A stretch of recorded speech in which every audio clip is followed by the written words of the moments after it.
It is Roberto Clemente Day throughout Major League Baseball, as all of baseball remembers the great one, as the Pirates and the Padres meet in Game 2 of their 4-game series, the continuation of an 11-game homestand. And we take a look at the standings. The Pirates were Cashnered last night, nearly no hit by Andrew Cashner. Luckily, the Cardinals lost, but the Reds were winners, so they are 2.5 back of the Buccos and the Redbirds.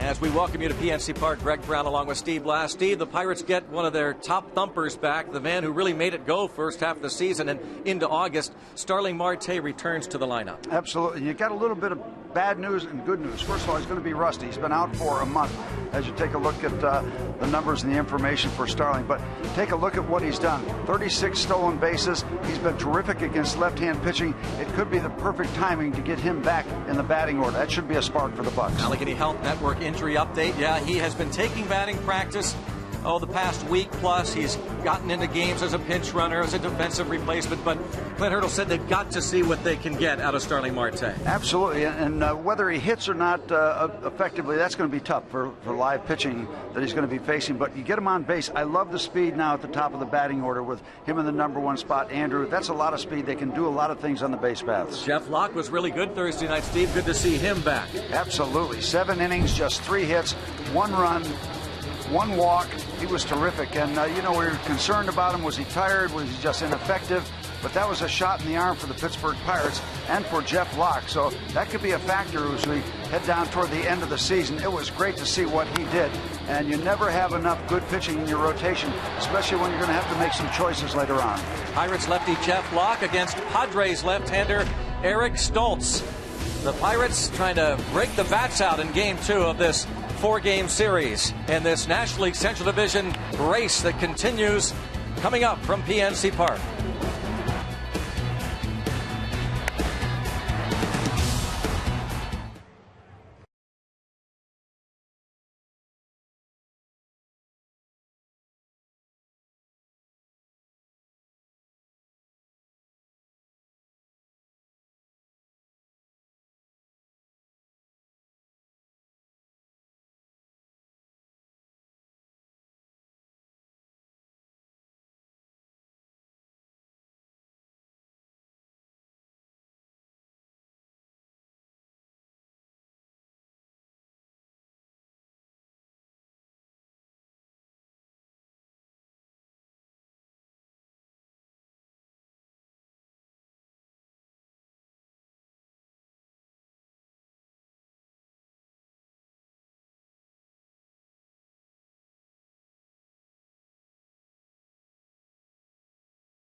The starting lineup.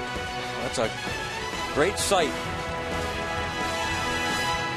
Marte has been sporadically playing late in ball games as a pinch runner or defensive replacement, but this is going to be his first start since he hurt his finger back in mid-August. Been a month for him. Trying to steal a base, trying to steal third on August the 18th. Sprained his right ring finger. Asked him how he's doing. He said, muy bueno. So hopefully anything close to the Marte the Pirates had much of the first half of the season would be just fine. Here is the starting lineup for Bud Black's Padres. Chris Denorfia will be followed by Will Venable, who leads the club with 22 homers and 53 RBIs. Jed Jerko will follow, then Chase Headley. Tommy Medica is the first baseman with Kyle Blanks in right. Ronnie Cedeno is the shortstop. Nick Hundley behind the plate, and Eric Stoltz will pitch. Jeff Locke making start number 29. His number is brought to you by Chevrolet. Terrific last time out against the Chicago Cubs. 7 innings, 3 hits, 1 run, 1 walk. He was absolutely terrific. He has never faced these San Diego Padres. 10-5, 3.14 ERA. Last couple of starts, a total of 3 earned runs in 12 innings.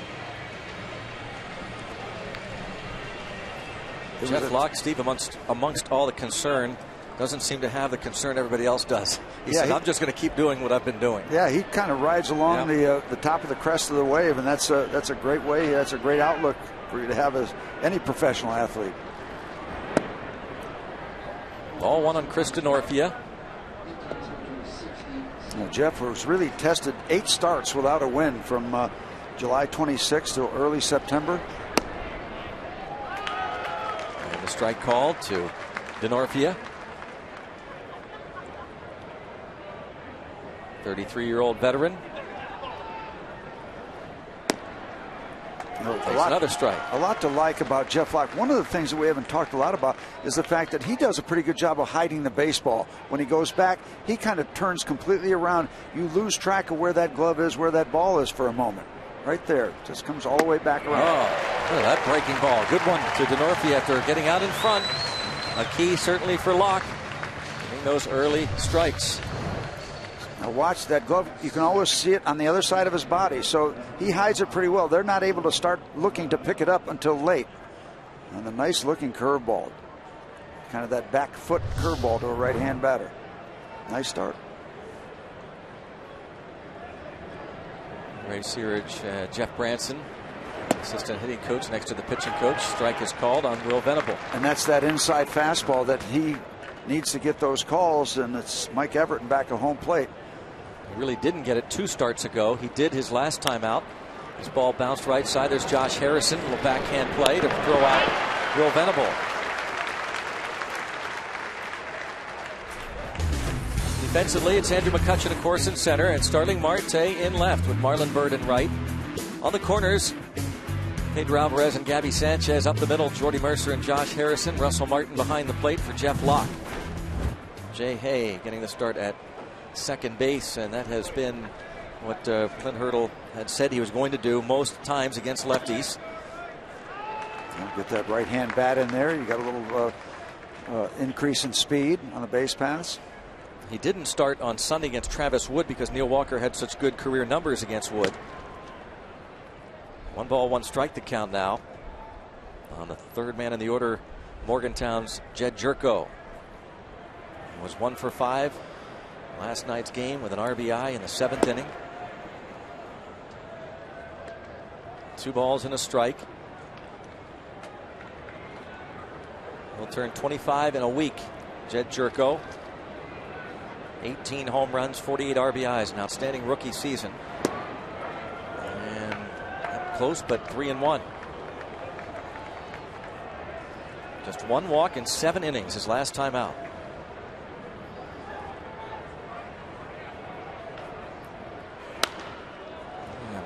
Not hit all that hard, but drops it into right. Classic example of a batter having the advantage when he's ahead in the count, 3-1. Umpiring crew behind home plate is Mike Everett. Tim Welke is the crew chief. He's at first base. Dan Bellino at second, and Bruce Streckman at third. And there's the first base umpire and crew chief, Tim Welke. Now Chase Headley Batting right-handed, was 1 for 3 with a walk last night. Very consistent from both sides of the plate. 245 average for Chase Headley. But a disappointing year overall. 13 home runs, 45 ribbies. It appears as though, and it's late, granted, but he might be getting hot at the last stretch of ball games for these Padres. A modest 4-game hitting streak, and on this road trip he's batting .360 with 3 homers. This Padres road trip. Let's take a look at the bases. Roberto Clemente Day today throughout baseball. Nice to see the family here. Line to left, Marte. He's back, and he'll be leading off. Going to the bottom of the first inning. We'll see how Starling Marte fares against Eric Stoltz.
Marte going to step into this batter's box.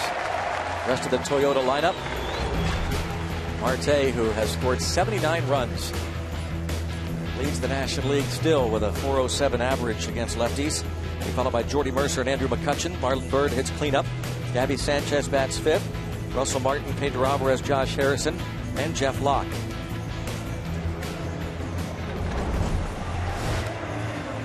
We're looking for the Marte Parte tonight. And Steve, this is unusual. Asked Clint Hurdle if he could name the last guy he could remember who has been out this long and did not get any rehab at bats, and he couldn't really think of one most recently. Earlier this year, Ramos Ramirez did. He was out for a good month, and he decided to forego the rehab in the minor league. But this isn't easy. It's not. It really is not, because this is live pitching. Yeah. You can have all the simulated games you want, all the batting practice, but there's a guy on the mound that's really trying to beat you, and he's got real good stuff, or he wouldn't be in the big league. So it is not easy. 1 month almost to the day since he started. And he's starting against Eric Stoltz, the left-hander, veteran, 33-year-old left-hander, making his 31st start, 8-13. And he swings at the first pitch, or second pitch rather, on the 1-0 offering, and it's a fly ball, very high sky to center field, and Marte is retired. As Venable makes the catch. Will Venable in center field. He's flanked by Kristen Orfia and Kyle Blanks. At first base, Tommy Medica, Jet Jerko at second, Ronnie Cedeno, the shortstop, with Chase Headley at third, and Nick Hundley catches Eric Stoltz. Jet Jerko made a nice play on a potential base hit last night by Clint Barmas in the 3rd inning. Jordy Mercer hitting .431 against lefties. Not enough at-bats to qualify for the top spot where Marte sits. Still 31 hits and 72 ABs against lefties. Stoltz out in front 0-2. Just part of the list of good stuff by Pirate batters against left-hand starters. Stoltz has been a little bit of a rut, hasn't he, Steve? He has been. He's had a streak like actually like Jeff Locke had. Bunch of starts without a win. Fly ball to left. DeNorfia still going back toward the warning track and nearing the wall. And DeNorfia with a basket catch. 4 steps shy of the wall. And it looks like there's a breeze that's blowing in. That ball had lots and lots of carry. This is a long trip for DeNorfia. Now, for him, the good fortune, he had a lot of height to work with, so he was able to get back in front of the Root Sports sign. He had it measured at that point. That was a long trip. I don't think that was an intentional tribute to Roberto Clemente. But DeNorfia made the basket catch. The Pirates are wearing, of course, the early 70s style unis that they wear on Sundays in tribute to Roberto Clemente. And here is the Pirates' Roberto Clemente nominee. Each ball club nominates one, and it is no surprise Andrew McCutchen. The overall winner announced during the World Series. The Rennie Award winner.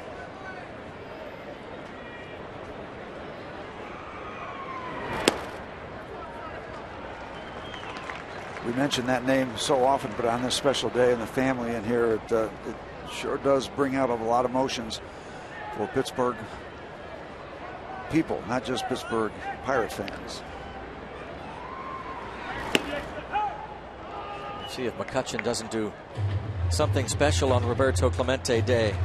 He does something special about every day. He's hitting .324, third best in the league. .529 against lefties over his last 17 at bats. This one fouled off of Hundley. The ceremony Steve talked about as McCutchen received the framed Clemente jersey. Bob Nutting, the team owner, and there's Vera, Roberto's widow, two of her sons on hand. Luis and Enrique. Pretty neat moment right there. And all the Pirates minor league players who were given the award. Each minor league affiliate was awarded the Clemente Award. This ball lined to the left by Andrew McCutchen with 2 outs on the 3-2 pitch.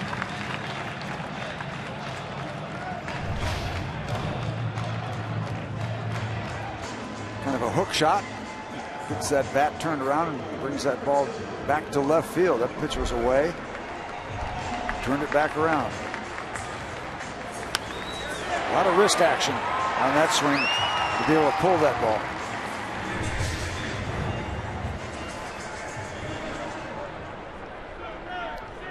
McCutchen aboard and the batter Marlon Byrd.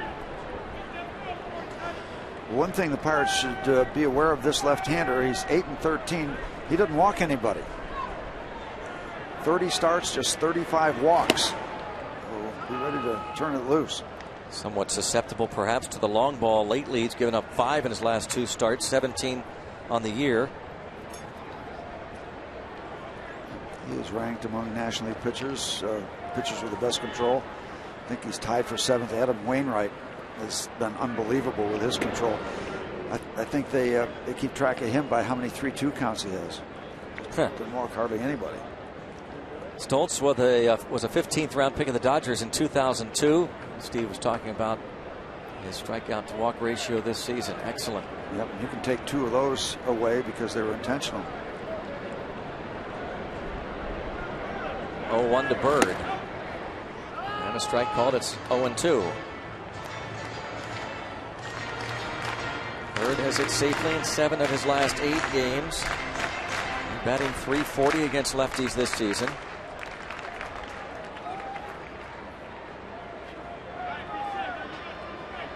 Stoltz out in front of Byrd, 0-2. Lean on him and he fouled it back. Now, Greg, you talked about the struggles that Eric Stoltz has had recently, similar to what Jeff Locke went through. His last win was July 14th. He has gone 10 starts without a win.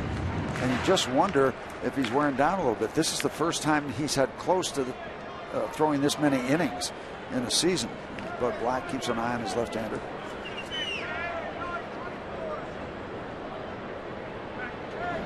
Stoltz bounced around with the Dodgers up and down.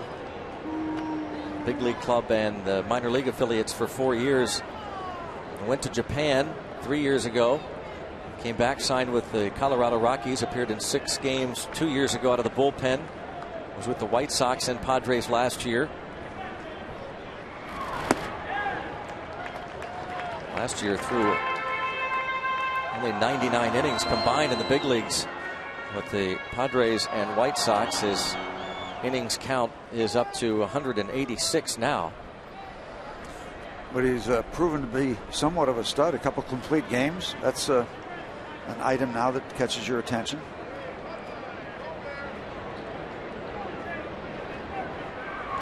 And he strikes out Marlon Byrd. So after 1 inning, it's 0-0.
Yesterday, the Nationals and Braves game in Washington, D.C. was postponed until today, part of a day-night doubleheader. Game 1, the Nationals players and coaches wearing Navy hats during the game to honor the fallen from yesterday's tragedy. Bottom of the ninth, Nationals trailing 5-4. Andrelton Simmons, the error. The Nationals scored 3 runs. In the bottom of the inning, they win 6-5. Greg and Steve? What? Yeah. What?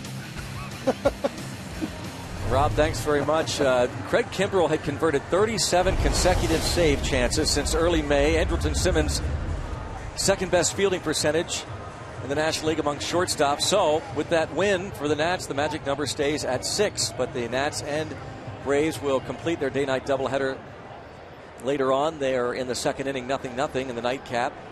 Any combination of Nationals losses and Pirate wins totaling 6, and the Pirates are in.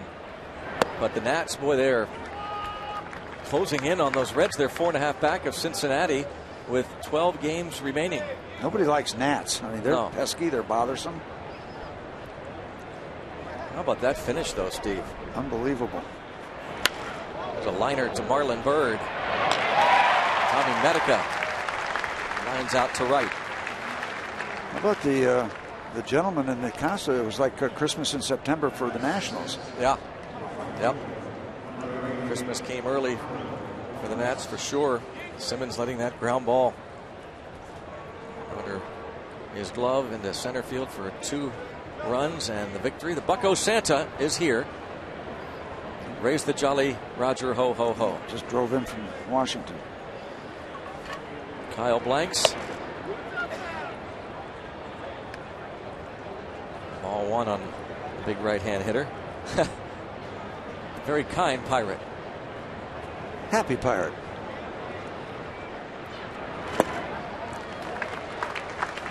Ball on 1 strike, the count. Kyle Blank 6 days ago celebrated his 27th birthday. He is 6'6", 264 pounds. Was 2 for 4 last night. There's a pitch that you'd like to see Jeff Locke get. Didn't miss by much, if indeed it missed.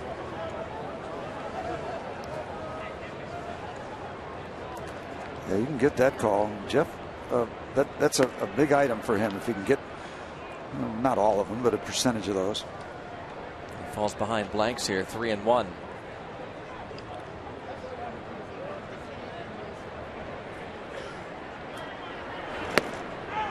Walks him with 1 away. His first walk. Iron City Beer presents Sky Blast, powered by Zambelli Fireworks, Saturday, 7:05. The Reds in town. Stay after the game. Neon Trees performing all their hits. And if you already have tickets, you can get your passes to watch the show from the field, just like these folks did. Go to pirates.com/concerts. A beautiful night. Almost full. 2 more days, you can have a full moon.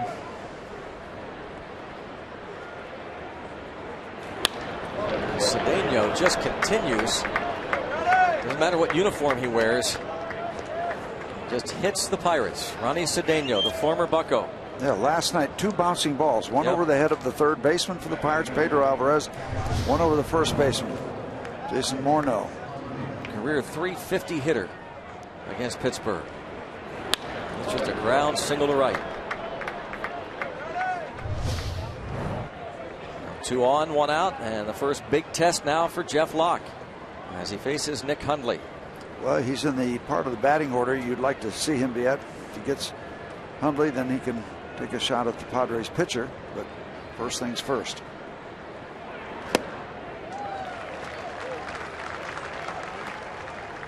Now 1-1 on Padres catcher.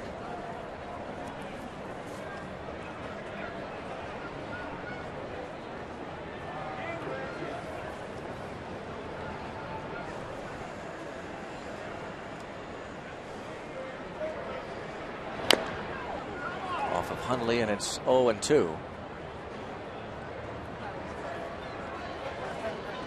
Hundley on this road trip is 2 for 15.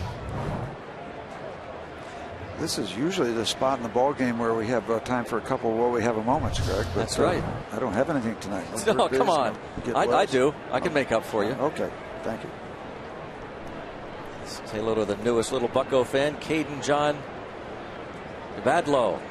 Born September 4th, the day the streak ended. Her dad, his dad told me. Way to pick me up. Yep. From Connellsville. 0-2. Still 0-2 on Nick Hundley. They're watching in Connellsville tonight, and they're watching as well down in Siesta Key, Florida. Elizabeth Lee LaForge, originally from Mount Lebanon. Happy birthday. Number 96. Pretty nice neighborhood down in Siesta Key. Thanks to Kevin Landy for passing along that note. I know, Kevin, a big hand in your little shindig you had a couple weeks ago here. 0-2 pitch, and it's still 0-2. Yep. Oh, out in front of Hundley. 0-2, trying to put him away or maybe get him to hit a ground ball.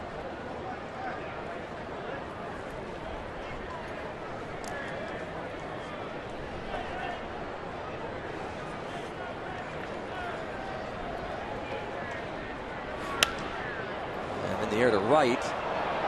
And foul.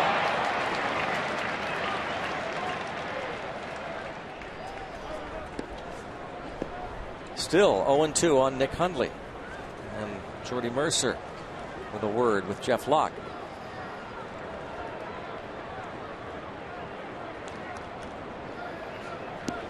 What's he up to tonight? Who knows? It's early. The Parrot is capable of anything, especially at this time of the season. Get a little antsy about heading south, maybe.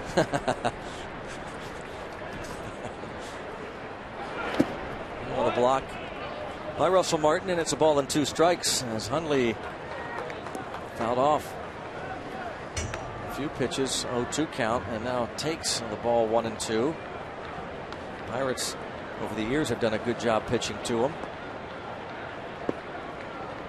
Career .228 average against the Pirates, but a .318 career hitter here at PNC Park. And again, this is the first time Locke has faced the Padres. And in the air to center, McCutcheon. Nicely done. Fastball out of the way. And Huntley was not able to turn on it. I imagine that could start to get frustrating, Steve, as we see especially 3-2 pitches that get fouled off a lot. But there was 0-2. He fouled off 3 or 4, got to 1-2, laid off that pitch in the dirt. Stayed with the game plan, huh? Yeah, you've got to. You just got to grind it out, see if you can make enough pitches late when they're working you. Not to give in, throw it down the middle. Here's the pitcher, Eric Stoltz. He pops this one up behind home plate. Martin, and just enough room. Russell Martin going into the screen. Stoltz fouls out to the Pirates catcher. Padres nicely done. Leave a couple. Russell doesn't quit on it.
On the North Shore, I'm Robbie Smikowski. Well, the Pirates actually have 2 nominees for the Roberto Clemente Award on their team this season. McCutcheon with the Pirates and Justin Morneau with the Minnesota Twins this season before being traded to the Pirates. And earlier he discussed what that means to him now that he's wearing a Pirate uniform. I know what Roberto Clemente meant to this community and to baseball, a Hall of Famer, but also, just as special off the field and the things that he did, the time he took with people to try and help out, and he's a guy you strive to be like as a big leaguer, and obviously the success on the field is hard to match, being a Hall of Famer, but off the field I think we can all make a difference. And Justin Morneau, Greg, has made a big difference in the Minnesota and St. Paul and the Twin Cities communities up there doing his part. But a pretty cool thing for the Pirates to have not 1, but 2 guys nominated for the award this season. That's kind of wild, isn't it? Yeah, that's neat stuff, though, for sure. Well said by Justin. Yeah, and tells you what kind of a person he is. 0-1 on Gabby Sanchez. And 0-2. And Greg, I won't belabor it because I've probably said it too often and too many times, but I will say it one more time. It was an absolute delight and an honor to wear a Pittsburgh Pirate uniform in the company of Roberto Clemente. Simple as that.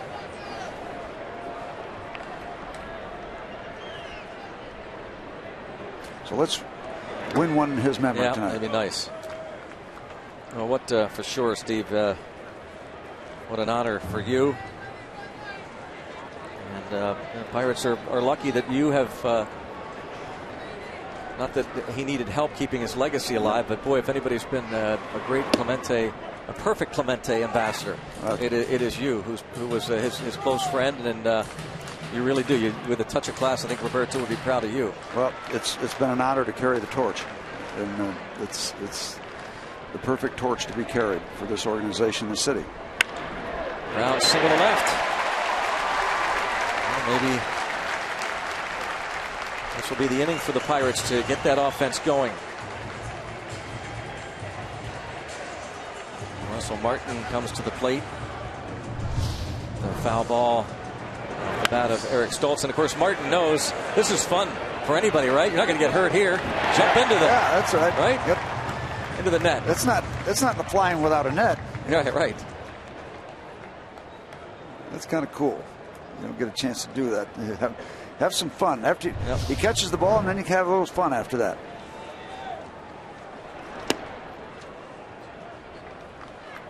He'd be having more fun if he could get that bat going. 4 hits in his last 38 at bats.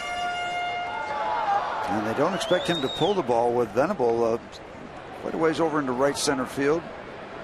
Expecting Russell perhaps to try to push the ball that way.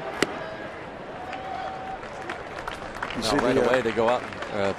Huntley wants to talk to his pitcher, falling behind quickly 2-0. See the alignment. Venable over several steps.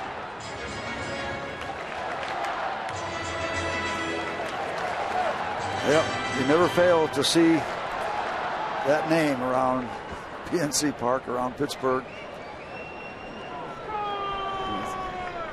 It tells you something when the legacy lives on year after year after year. Streets named after him, schools, parks. Popped up out of play, and Vera looks great, doesn't she? Yeah, she's such a classy lady. She comes back to Pittsburgh, and it's nice because they still have friends. When they came to Pittsburgh each year, Vera is right there. But they would rent houses, and they became part of neighborhoods. Just a special lady. 2-1 pitch. By the way, we're going to be spending some time Thursday after the day game over at the Clemente Museum. Dwayne Reeder has created a gem. I think it's one of the gems in the city with what he's put together for the Clemente Museum. So the family's going to be over there. It's going to be a fundraiser to maintain what's going on over there. And Karen and I are going over, and Karen's looking forward to renewing acquaintances with Vera. We spent a lot of time together, obviously, when we were players. Bouncing ball to Cedeno. He'll get 1 and not 2. Kind of slowly unfolding, and Russell Martin beats the ramp at first base. Looked like Cedeno had to come in a little bit on a ball that was not sharply hit. Made it actually closer than a lot of us, I think, thought it was going to be, the way that ball was hit. But Cedeno just continues to show off his skill set when he wants to play and his head is in the game. And that's what was so frustrating about him, because he's got some physical abilities. There's no doubt, and that's why he keeps getting opportunities to play, continues to play.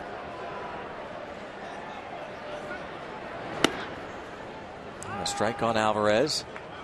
0 for his last 10. Hitless in his last 3 ball games. His father-in-law is here, Steve, and I know you talked to him. Yeah, I ran across him. I had some stuff to do down in the field.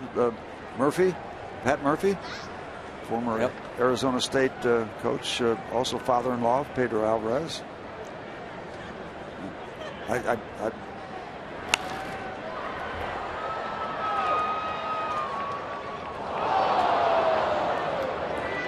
Take a look at our Barrel Automotive League leaders stat. Leaders in home runs. Paul Goldschmidt homered last night for the D-backs, so he is tied with Alvarez now for the home run lead in the National League. Barrel Automotive were driven to be better.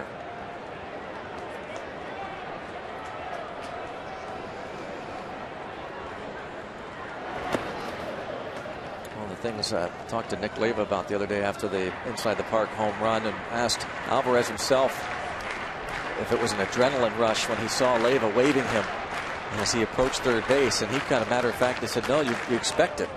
And I asked Leyva about it, and he said, yeah, this is a guy here in Alvarez who just wants to be great. He's in tremendous shape. Talking about the surprising speed of this big man. Yeah, when he gets it going. Yeah, there you go. And the thing is, too, when you think about that, Leyva waving around, Pedro's got everything in backup, so he can't see anything. So he's just kind of on a mission. Nice to see the relay dropped.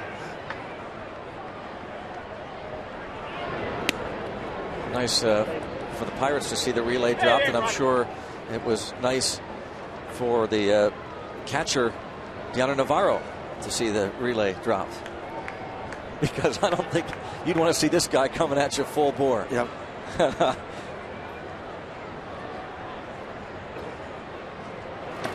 3-2. And you expect to see something in the zone for Pedro because, as we said, Stultz does not walk very many people. It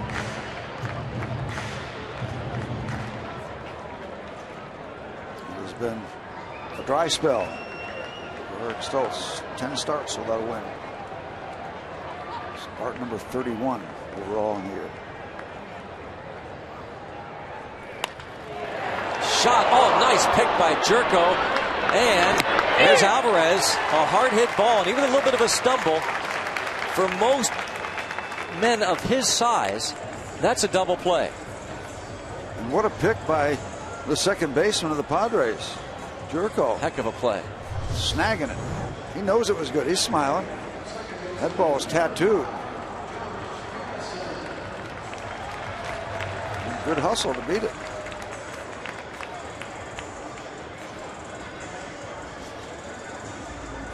Excellent play by Jed Jerko, the WVU product.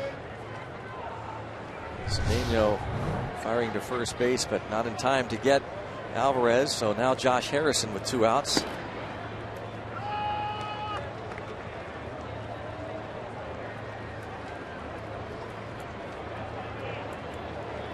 .389 average against lefties.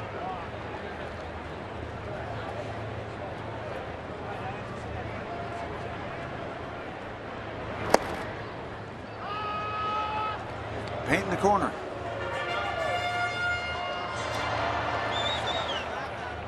Sometimes you paint the corner with a very wide brush, sometimes a very narrow brush. Get those calls that are a little outside. That's a product of the wide brush, but well delivered there. Alvarez takes off for second base. Showing off a little bit for father-in-law here. Stolen base, his second of the season. A little frisky here late in the season. And you know, that wasn't a massive jump. No. You know, sometimes you just got to think that they're going to guess right and get the real big jump.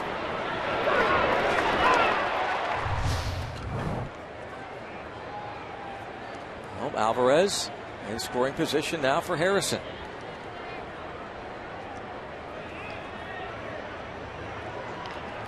Right, and looking at that replay, I would rephrase that as saying a pretty good jump with a short lead.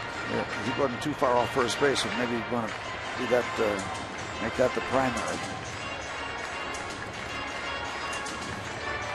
But he is at second base, scoring position.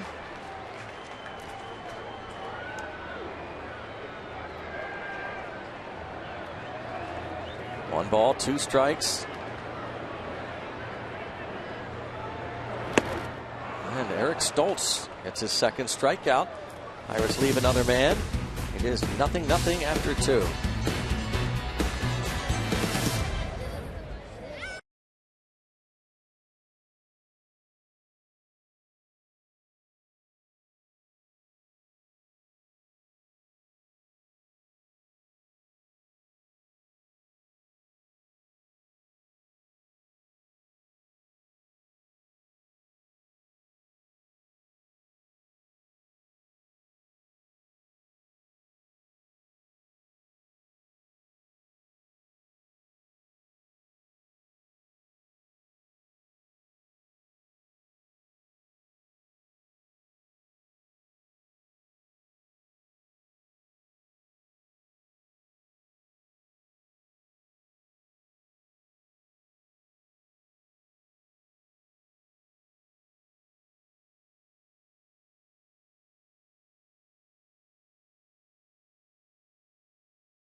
5 school. Pirates players, coaches, and wives took a couple buses to deliver $40,000 in school supplies to kids at the school. Tim Neverett hosted an assembly there. Players signed autographs, and a great time was had by everyone. And what was cool about it was a couple things here, Steve and Greg. Number one, Vera Clemente was there with 2 of her 3 sons. Ricky and Luis were there. Roberto Clemente Jr. is not here. He's in Houston right now to celebrate Clemente Day with the Houston Astros to hand out the award to their nominee. But Jordy Mercer, Mark Melanson, Kutch, a lot of the guys took part in the whole thing, and it was a great way to give back to community with the Pirates in coordination with Pirates Charities. And all these guys really felt touched by it, especially the new guys like a Melanson, like a Morneau, were able to pay tribute to Clemente while wearing Pirates uniforms. Yeah, that really is really neat, really special, and just how cool that is for the kids to see all those Pirate players there, the team. Little dose of reality for the players in the middle of a pennant race. Get a little breather of fresh air to step aside just for a minute to get a real taste of normal routines. On a strike on Chris DeNorfia. Jose Altuve is the Astros winner. Robbie mentioned that Roberto Jr. is down there presenting that award. 2 balls and a strike on DeNorfia, the leadoff hitter.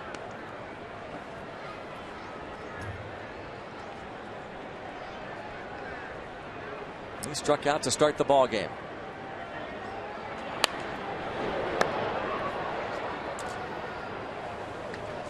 Two and two. Jeff Locke, New Hampshire native, northern part of the state, facing Chris DeNorfia from Bristol, Connecticut. Hey, nutmegger.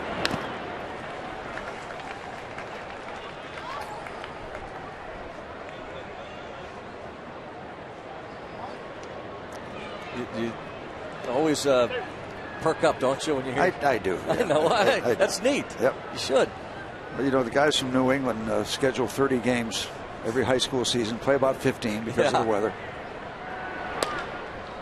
Didn't hit that all that hard, but he gets it into left center field for a base hit. DeNorfia can really run, and McCutchen, a 1-hop strike to second to hold DeNorfia to the single.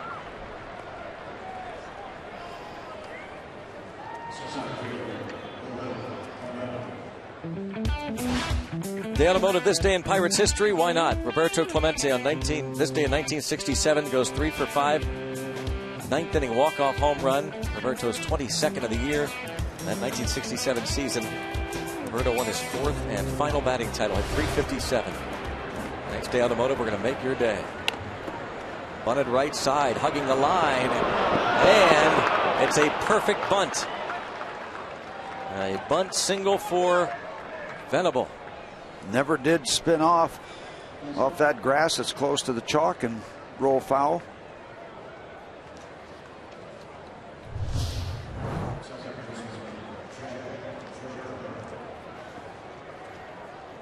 Thick grass, and it just never turned to the right. Supermo Allegheny Health Network showing you the picture. 2 on, no one out now for Jed Jerko. He singled to right field, his first at bat. Last inning, the Padres had 2 on with 1 out. Locke got out of it, but that was toward the bottom of the order. An even bigger test here for the Pirate lefty.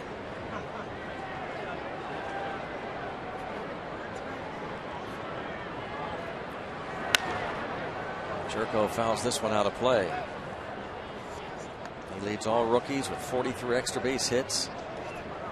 Among the rookie leaders in hits, doubles, RBIs, runs scored, total bases.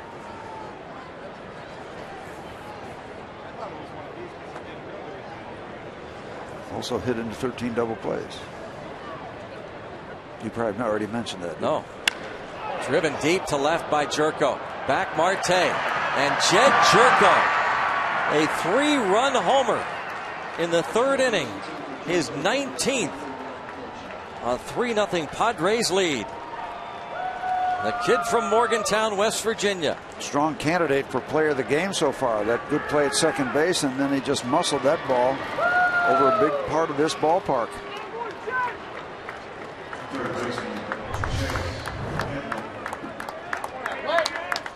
Right in that power zone.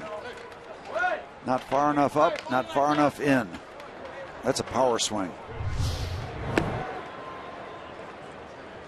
How about that? Base hit, bunt single, and a 3-run homer. The 10th allowed by Locke on the year.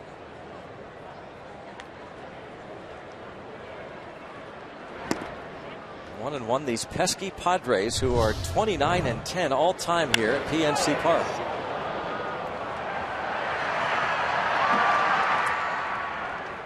And nothing cheap about it.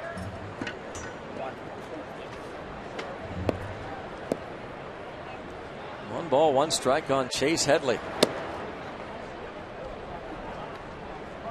And now 2-1. Headley lined out to Marte in the first.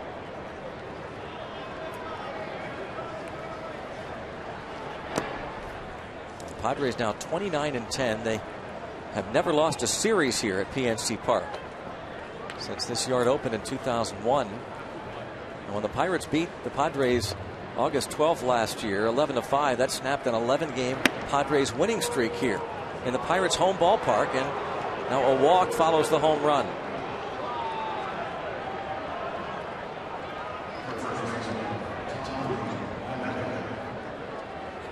Tommy Medica comes to the plate, out to the mound. Not only the catcher Russell Martin, but Gabby Sanchez.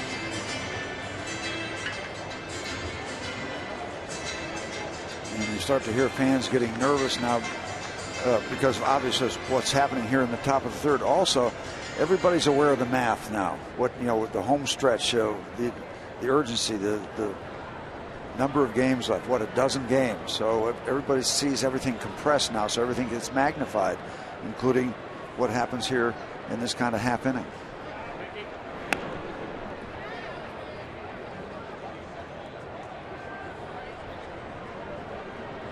Medica lined out to Marlon Byrd last inning.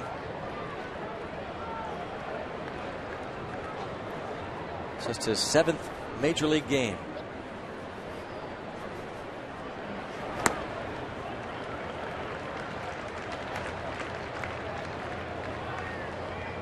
For Jeff Locke, his 29th start of the year. Jerko's home run giving San Diego this 3-0 lead.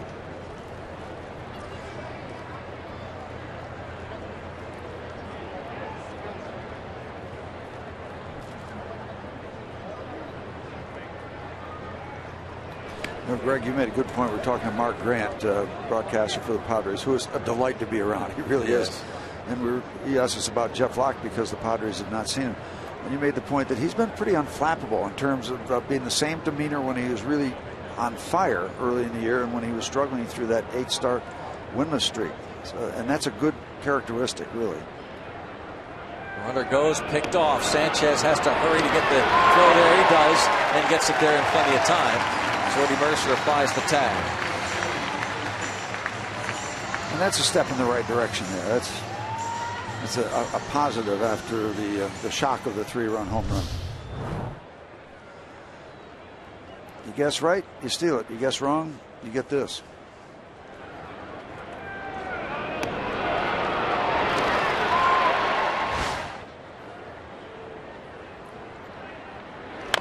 Oh, and 2 on the rookie Tommy Medica.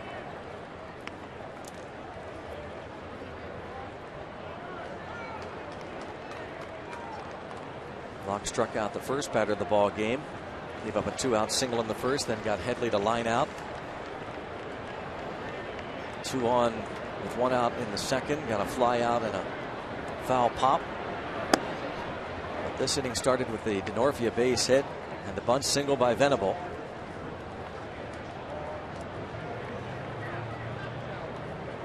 Jed Jerko's 19th home run has the Padres in front.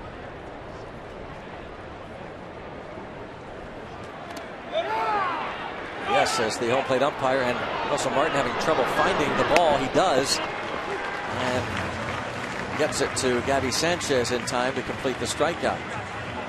No panic. The veteran catcher eventually found the baseball.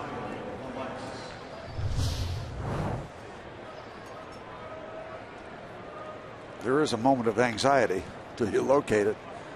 And then Russell Martin, who's been around long enough to realize he still has time.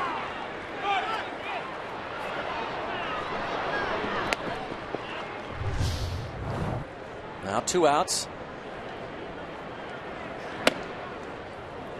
Kyle Blanks takes ball 1. He walked last inning.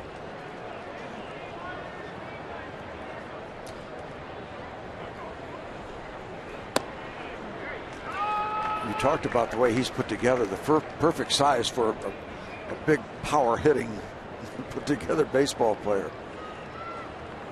That's he looks like the model of all those Casey at the bat statues and models. Bounce to third. Alvarez on to first. Jed Jerko's home run has the Padres in front 3-zip.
Now I start to wonder what the Pirates are thinking as they see the Nationals coming up strong. Yeah, when you're scrambling for the first time to get in postseason, we could be 5 games ahead of everything, and the comfort level is still not what you'd like it to be. Jeff Locke.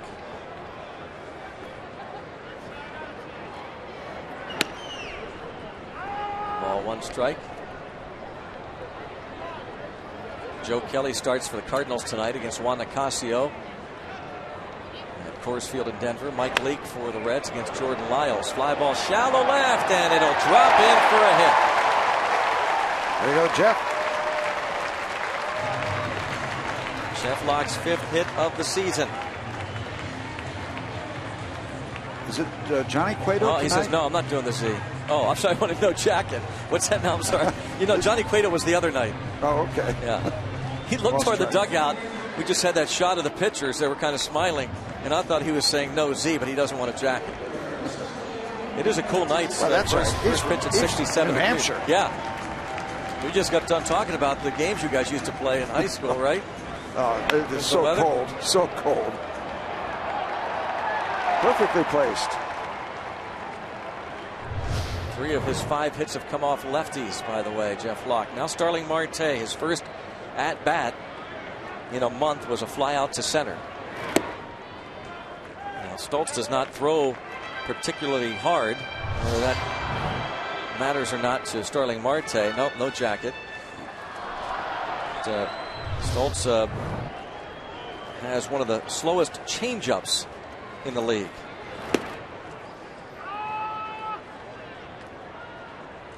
ball and 1 strike.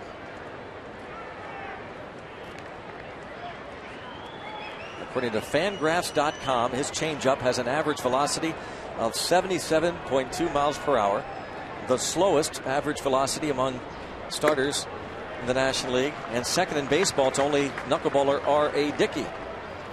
Okay, that's a changeup. How about these slow curves? Yeah. Remember the Carson's curveball or the Mahalam curveball? It's the slowest curveball in the major leagues, averaging 66 miles per hour. Yep. Averaging.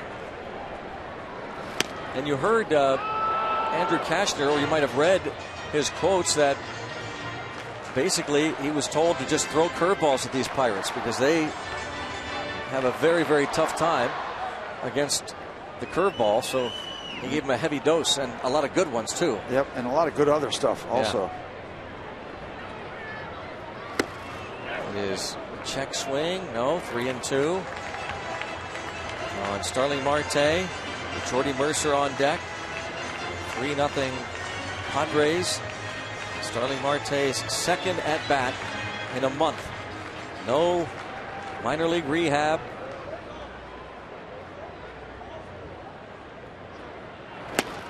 And down on strike. Steve, I know you got a chance to catch up with Andrew Kashner today. I did. I was down on the field, and I wanted to shake his hand. I was really impressed with what I saw last night. Facing 27 batters and effortless. I mean, a big, strong guy, and he just was reared back and not labor. He didn't labor in that ball game last night. And I met him. He's got a nice personality. He's not cliche ridden.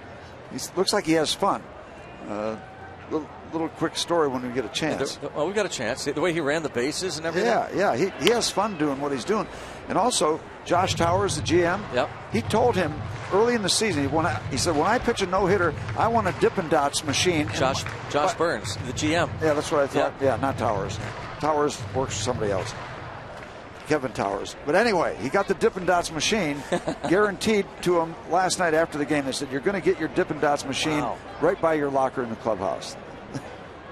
He does look like he has fun. Yeah, boy. He didn't want a car or something. If you pitch Dippin' Dots machine. I want a Dippin' Dots machine. So he's kind of refreshing. Yeah, he is. And what he did last night. Man, how rare is it? I mean, you can pitch no hitters and not face just 27 batters. Well, it's the first time in Padres history. In fact, Bill Center of the San Diego Tribune said it was arguably the greatest pitched game in Padres history. First Padre ever to face the minimum of 27 in a 9-inning game as Jordy Mercer goes down on strikes. And Andrew Kashner, his last 5 starts, his earned run average is .096.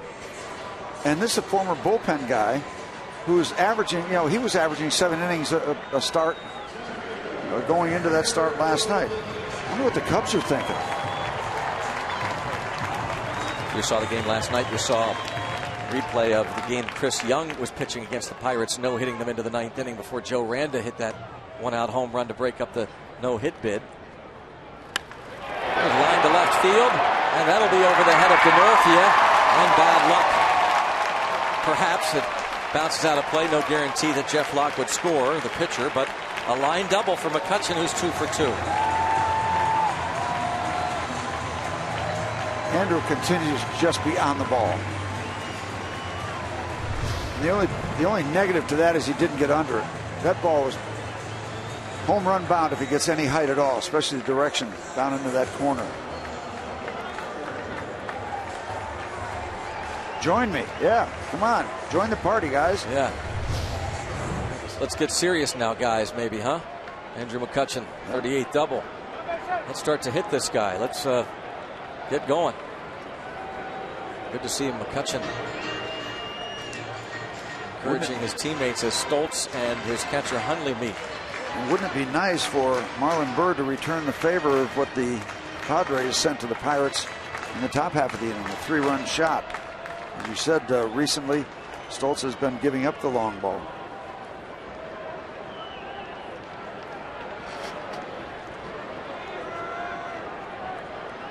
"33 years old. He's been around. He said the Dodgers organization, White Sox, over in Japan for a year.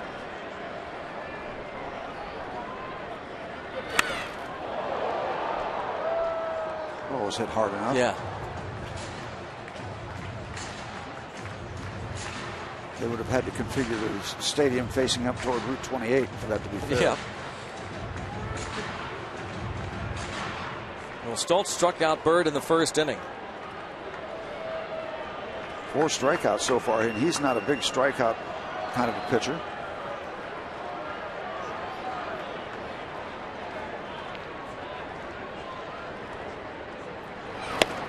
But he has had as many of a dozen. That's a little surprising. The career numbers for Eric Stoltz.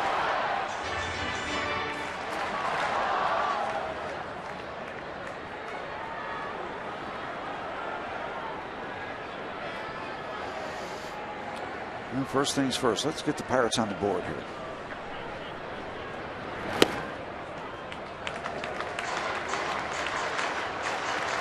Two and one on Marlon Bird. He is 2 for 6 in his career against Eric Stoltz.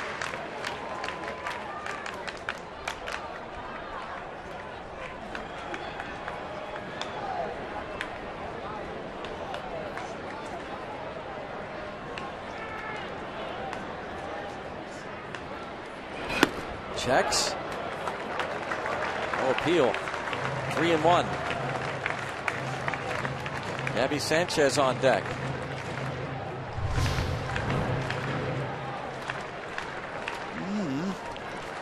I'm surprised that teams don't ask almost anything close. Never a penalty. Close enough to inquire. Yeah. You get penalized for checking. Toward right center field, and a stumble by the right fielder. Blanks this one out, both runs to score without a play as Bird winds up at second.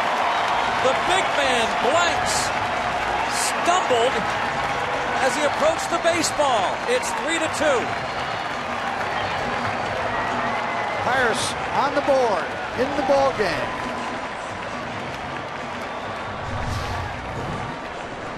Little flare toward right center field, but it's going to twist back to the right fielder if he can stay on his feet. He's got that almost easily. Yeah, he doesn't. This is slicing back at him, but throws a shoe. That's a lot of body on the turf out there. Jeff Locke got it started.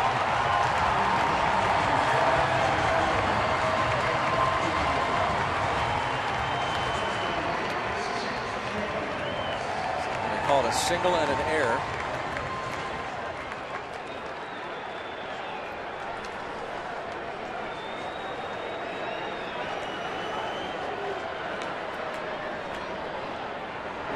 See if Sanchez can make that error prove costly.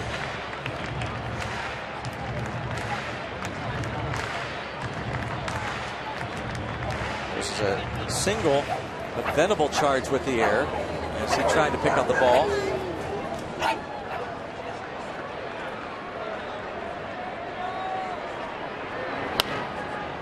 Popped up toward the seats, and this is going to be out of play. You can see it's a pup night here. Another look at the stumble by Blanks. Yeah, that's bad enough. That's not an error. This is. Yep.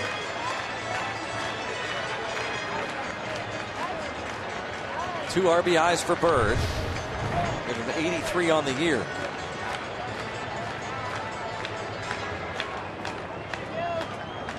From a San Diego standpoint, you'd want to charge 2 errors. Yeah.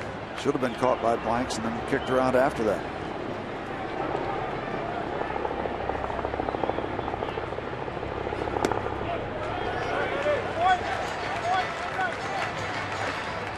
Almost had a high chopper over the mound. Helicopter flying over the ballpark. Of course, that's plagiarized. That's another Mark Grant. Color analyst for Padres TV. It's an original Grant, and yep, it's a pup night. Yeah, big boys. And ball 3.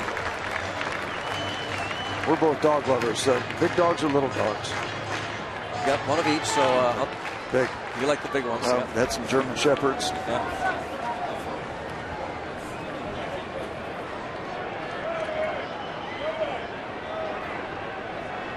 3-1 on Gabby Sanchez.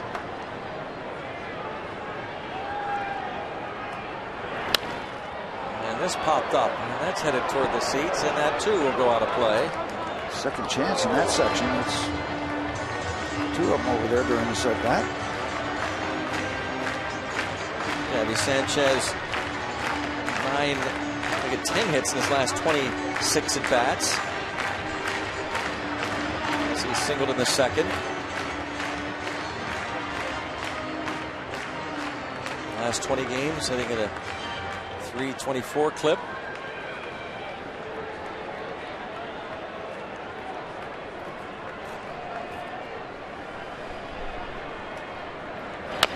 Chopper over the mound.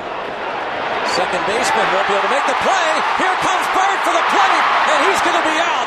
Very aggressive base running on the part of Marlon Bird. He didn't slow down, and he is thrown out at the plate, trying to score the tying run. Bird gets 2 RBIs. It's a 3-2 game.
Right there. Cedeno makes I think a terrific play. There's the chop. They're going to kick it around, and Cedeno picks it up. Off balance. Right. It's a terrific play. Made it look easy. Jerko tries the bare hand. That's the infield hit, and so Bird keeps coming, and Cedeno, without missing a beat, throws the strike to Hundley. Watch Marlon Bird. You know, what's he got to lose? It's going to be a third out. Air it out just in case something like that happens. It takes a well above average play to get the out.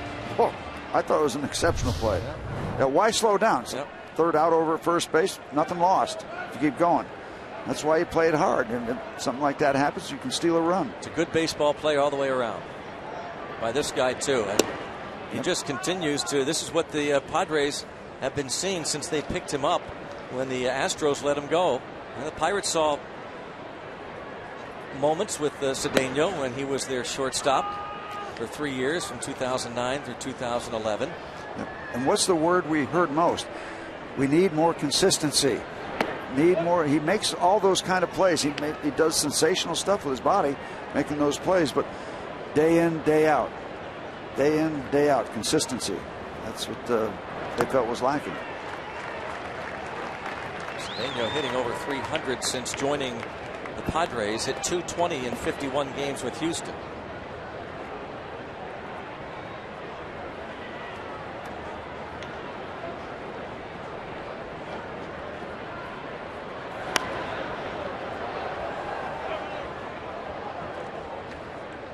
Former Cubs shortstop.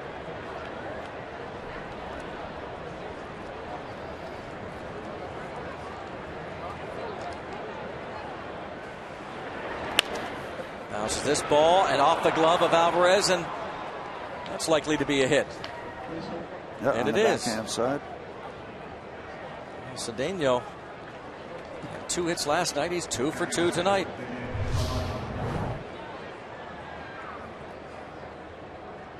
It's going to be a 50-50 deal for Pedro if he gets the glove on it. It's going to be an awkward throw heading in the other direction.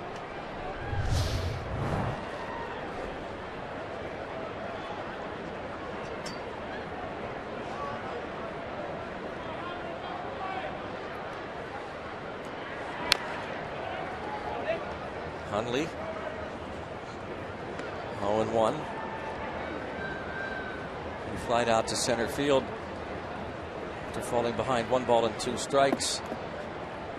It was 0-2 for a while, and he fouled off a few lock pitches.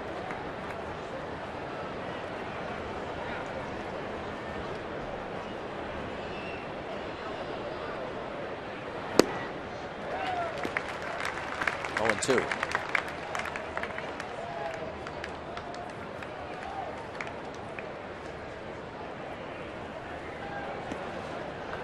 Pitcher Stoltz next.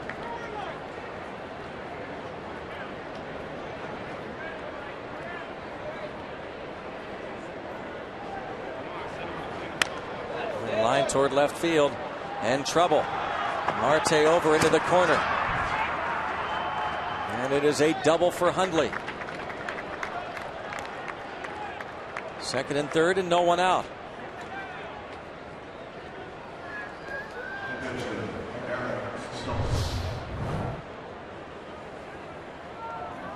Breaking ball inside. He's been hurt with the pitches inside that aren't far enough inside.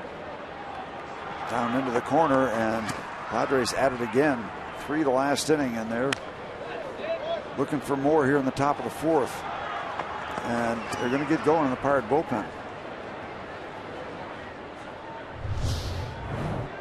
And this guy can hit something. Yeah. Stoltz has a home run this season. 9 base hits, 3 ribbies. Then Mazzaro.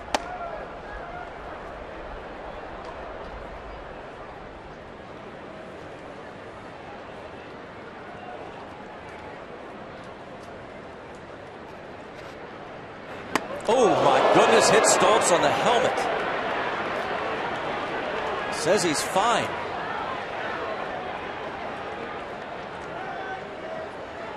That's just flat out scary when it happens. That sound.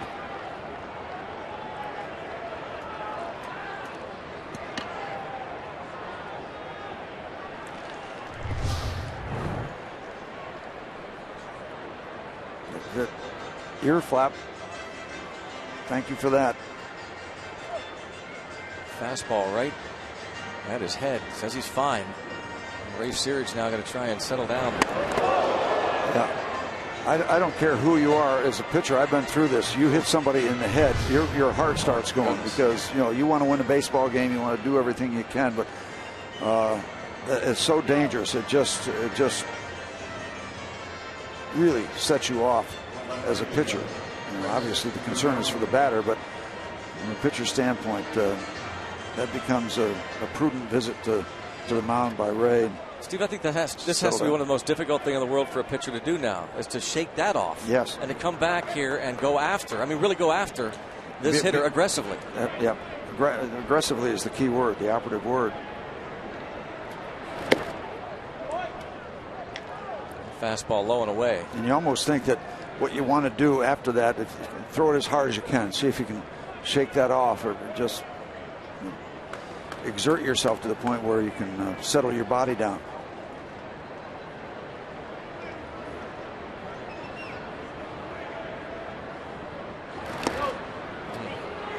Two pitches in the dirt, not close. And the leash is getting short for Jeff here in the top of the 4th inning.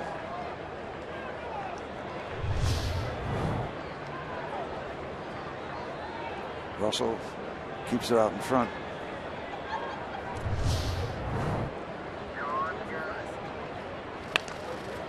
And swinging on that fastball, 2-1. The Northfield late. And consequently too, as a batter, saying I might get something that this guy's shaken up a little bit. Emotionally you are, and so you might be thinking about that as your approach as a batter. I should be ready because I might get something real fat here as he maybe he's gotten out of his game plan or game feel. Oh, 2-2.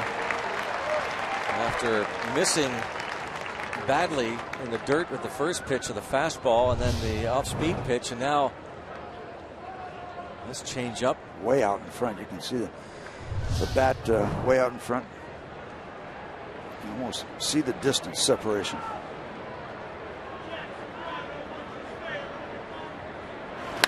Ground ball to second. Quick flip one to first, double play. They'll take it. Absolutely take that. 4-6-3 DP, no RBI, and it's a 4-2 San Diego lead, and that really helps Jeff Locke. This is a comeback after falling behind 2-0 after hitting the pitcher in the head. Hitting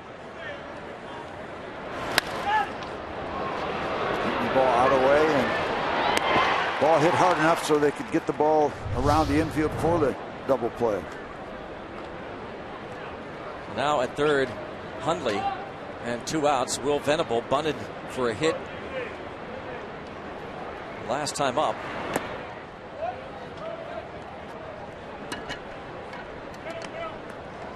Son of the former big leaguer Max Venable. Will has grounded out and reached on the bunt hit.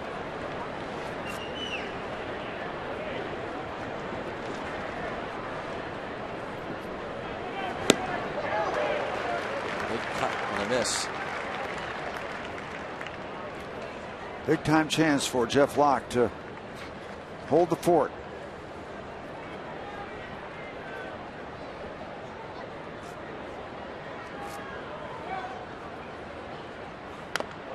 It's just real simple. Anytime you get the bases loaded with nobody out and you can get out of it with 1 run, I mean, that's just flat out good stuff. One more step to go, but he has put himself in that position. And it looked, he was in dire straits just a few moments ago after he hit the pitcher to load the bases with nobody out. Still not out of it yet. Lefties actually hit better against Locke than do right-hand hitters.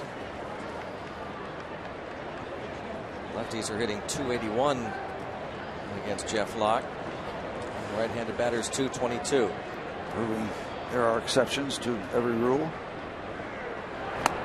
Wow, that's a big-time comeback for Jeff Locke. Yep. For a guy that was getting booed about 3 minutes ago.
Along Root Sports is brought to you by Toyota.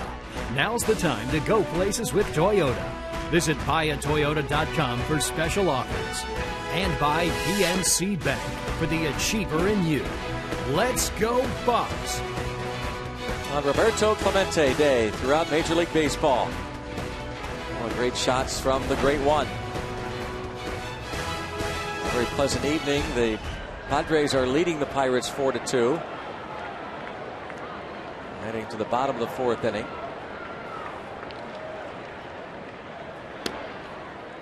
Russell Martin takes a strike. He bounced to short into a force play. His first time up against Stoltz. And a bouncer back to the mound.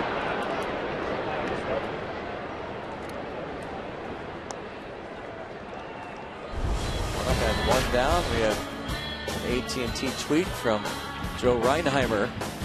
My greatest baseball moment was having my picture taken with Roberto at Three River Stadium. I was 11 years old. What a great picture. Yeah, well, Joe, I wasn't 11 years old, but I agree with you. Yeah. Having my picture taken with Roberto at Three River Stadium. I know how you feel.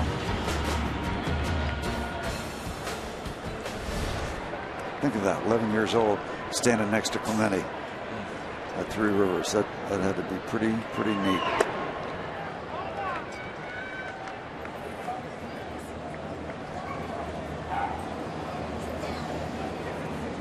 It's a pup night.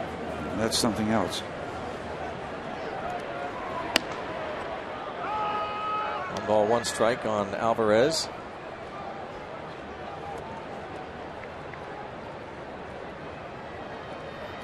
Pup night has proven to be an extremely popular thing here at this ballpark. It really has. Hard hit at Jerko. Makes the backhand play and gets Alvarez.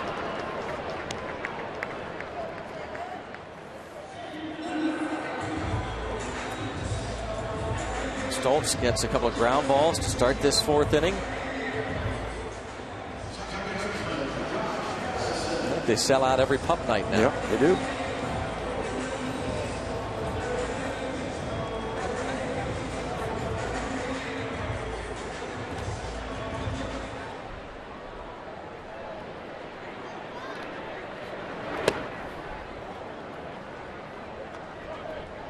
Harrison, a strikeout victim in the second.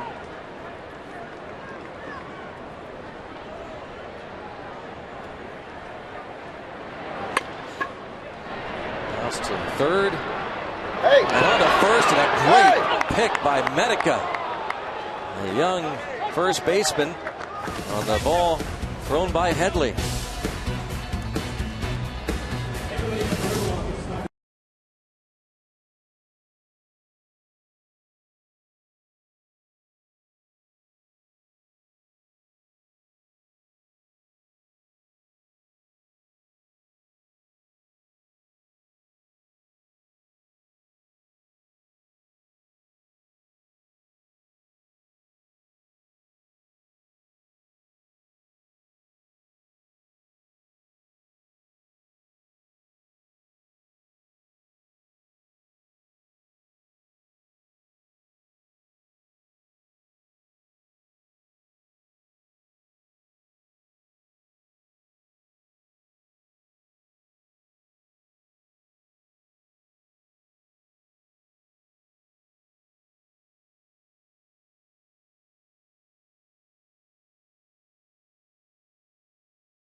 Sports is brought to you by Barrel Automotive.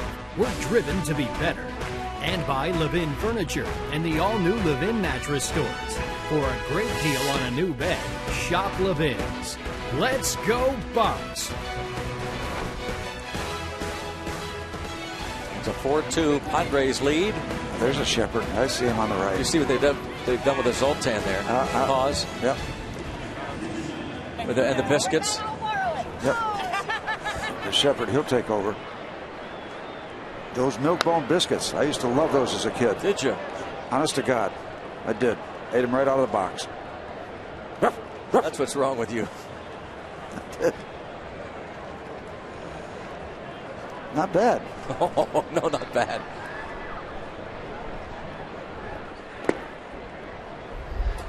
Well, strike on Jerko.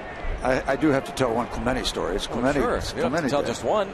Not limited. When I told him that I'd pitch him inside if I ever got traded away, he said, "Bless, I'm going to tell you. You pitch me inside, I hit the ball to Harrisburg." That's one of my favorite stories. And I know because you were really like wanted to show him. Yeah. If I ever pitched to you, you ever change teams? I got you right. Yeah, because you hit 350 against everybody else, and so I'm going to pitch inside, hit the ball to Harrisburg. And I knew you grew up in Harrisburg. You could have caught one of those. Yeah, that's right. Oh, that's a great story, though. Bless, I'm going to tell you one thing. I'm going to tell you one. That was his favorite. I'm going to tell you one thing. Would he say that a lot? Oh, all the time. Is that right? That's how we present a statement? Oh, yeah. I'm going to tell you one thing. I'm going to tell you one thing, Bless. You listen to me now. Strikeout of Jerko. Spotted nicely, down and away. Number 4 for Jeff. Bentley has lined out and walked. And in the air toward left, Marte.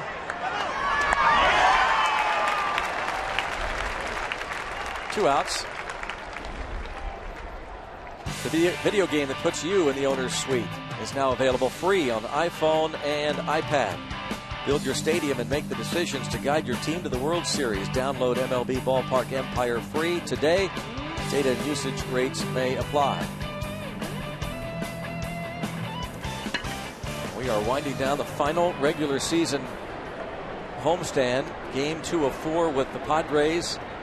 Pirates won 3 of 4 against the Cubs. Got the job done against them. And now have to come back, trailing here by 2 in the 5th.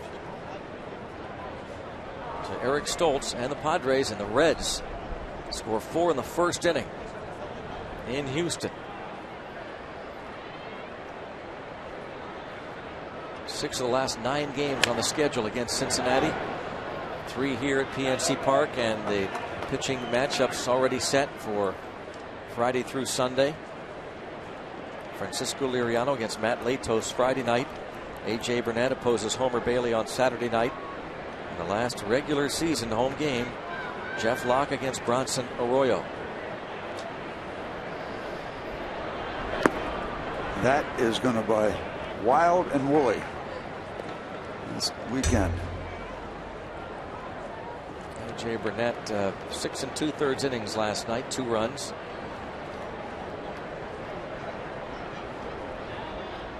Two and 1 on Tommy Medica. And now 3 balls and a strike. Andrew Kashner pitched the 14th one-hit shutout in Padres history last night. That's a good sign right there. Yep. That contains a lot of wisdom.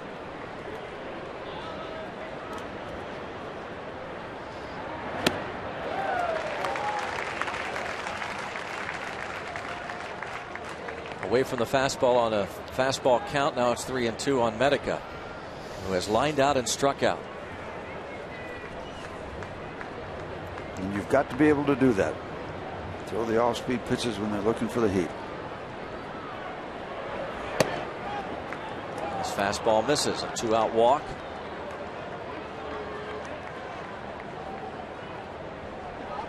Third free pass for Jeff Locke. He is due up first in the bottom of this inning. He has thrown 84 pitches. And with the Pirates down 2 at this point, if even he gets out of this inning, possibility this would be his last. Got to get after Kyle Blanks, who's walked and bounced out.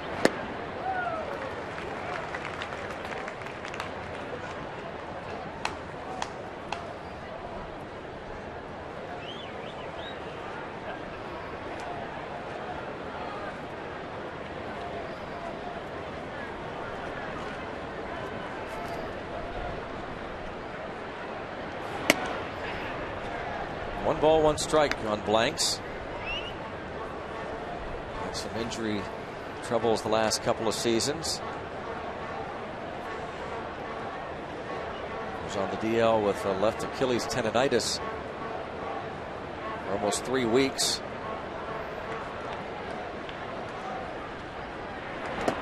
And runner goes and surprises Russell Martin. Russell Martin was not anticipating the runner taking off on the pitch in the dirt, but Medica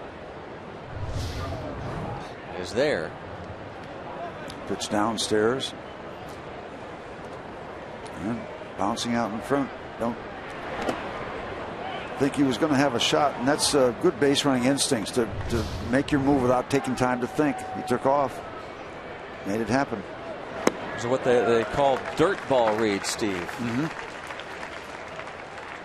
You're on the base, you see a ball in the dirt ball reads. Yep.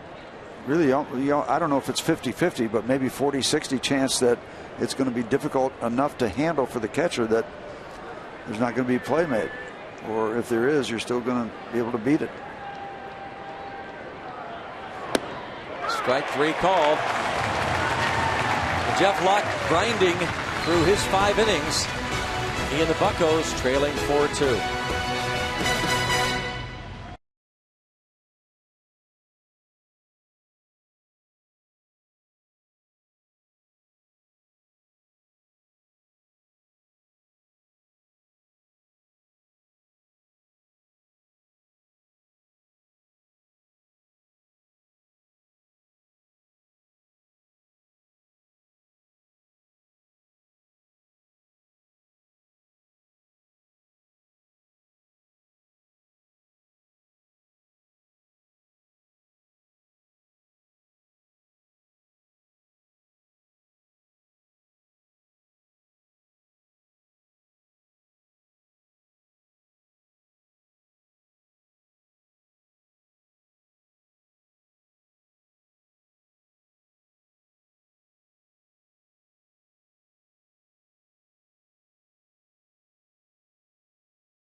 From Ohio, thanks for watching and rooting for your Pittsburgh Pirates. All of us at Root Sports and the Pirates appreciate your support. Let's go Bucks. And here on Root Sports, Game 2 of the 4-game series, Bucks and the Friars. Jeff Locke is finished for the night after his 5 innings of work. A handshake. 3 runs on 7 hits. What kind of a report card do you give him, Steve? 4 runs, I think I said 3. What kind of a report card do you give him, Steve? It was a struggle. He hasn't let the ball game get away because the Pirates have scored a couple runs. Not a good outing. Ball and a strike on Tabata. You respect the idea that he kept it together, that bases loaded situation, 1 run, 3-run home run. It wasn't awful. It just wasn't up to his standards. Roller left side. There's Cedeno. And the pinch hitter Tabata is retired. 1 down in the 5th. When a guy like Stoltz, who's been around, gets going, as we said, he has got 2 complete games. One against Arizona, one against Colorado. These kind of guys that are not the hard throwers, they can get in that rocking chair, and all of a sudden you can get in a game where you look up in the 7th or 8th inning and say, what happened? We haven't done anything. He can put you comfortably to sleep. Bunted by Marte, and it's a good one. Starling Marte. Perfecto. Absolute perfecto.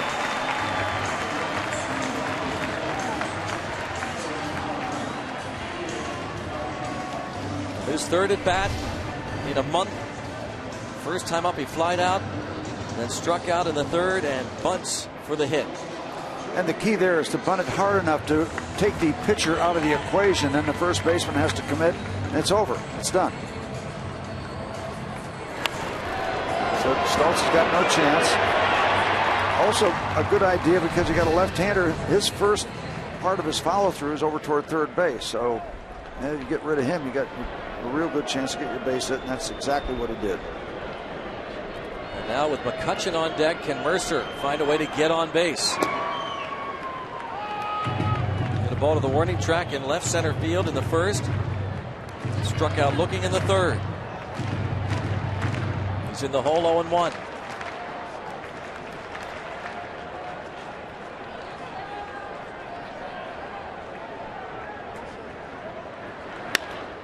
That'll slice out a play. Just before that pitch to Starling Marte, Eric Stoltz was letting his rookie pitcher Tommy Medica know, hey, be ready, this guy will bunt. And sure enough, Marte bunts for the hit. What he didn't tell him, it might be perfect.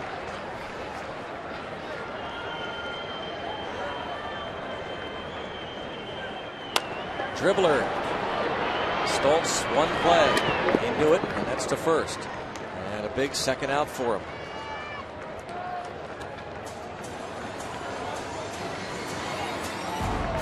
Marte to second. Be interesting to see how he approaches Andrew McCutchen with an open base. 2 for 2, single, double, run scored. Marlon Byrd on deck hit the 2-run single in the third, but that's a ball that blanks if he doesn't stumble catches. So he is ahead by 2 runs.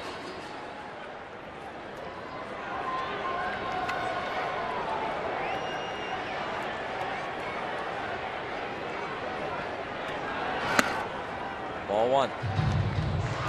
Have yourself a night, Andrew McCutchen. You've already gotten yourself off to a good start with a single and a double.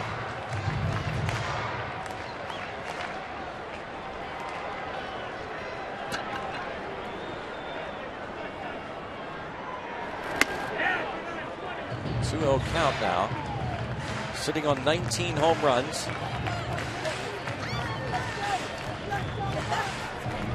Very much a part of the conversation. Kutch for MVP.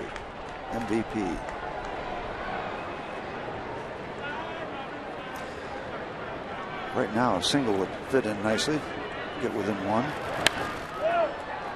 2-1.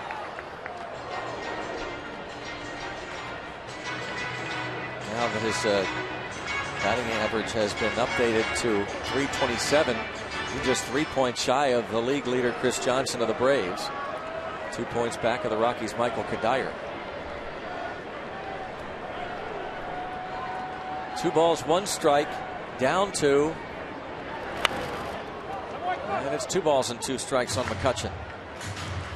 And Stoltz is going to show him everything he's got. He's got the open base. He knows how dangerous Andrew is.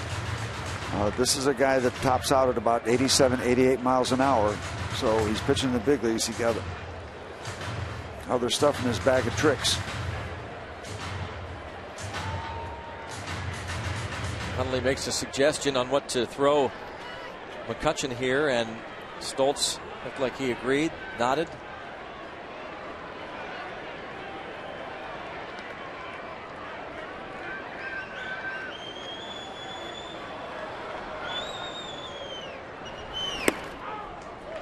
He wasted one, 3-2.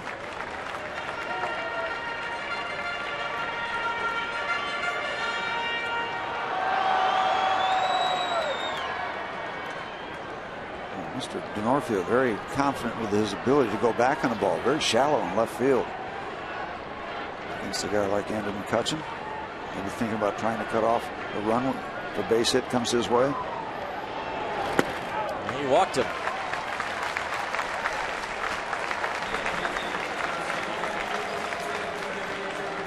Free Shirt Friday. Reds come to town. 7:05. First of 3 with Cincinnati. All fans take home one of these Andrew McCutchen t-shirts, courtesy of Highmark. Get to Federal Street before the game for the Budweiser Block Party. Features local live music, plus you'll meet the mayor, former Bucko Sean Casey, at the Budweiser Bar from 5 to 6 this Friday. Go to Pirates.com/Free Shirt Friday. Well, how many times has Marlon Byrd come up big since joining the Pirates? Other than a bunch. If he catches a gap here, he can tie the game. Andrew McCutchen can get as much of a lead as he wants at first base.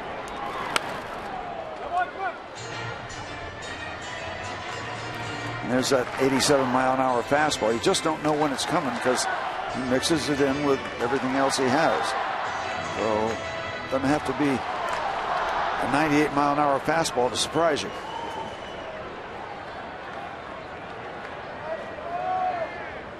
You had 87 with surprise, you got legitimate fastball.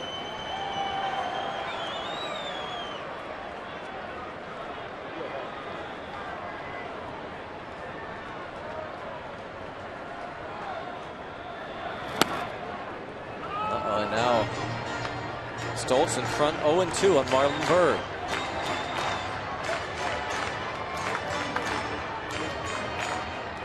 Now with 83 RBIs on the season.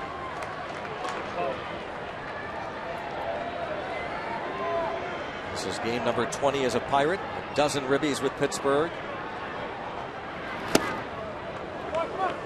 1-2. That's a veteran take there. I mean, when you're down in the count 0-2, you don't want to be called out on strikes. Yeah, that pitch missed. But it's still tough to take. I'm missing by a lot.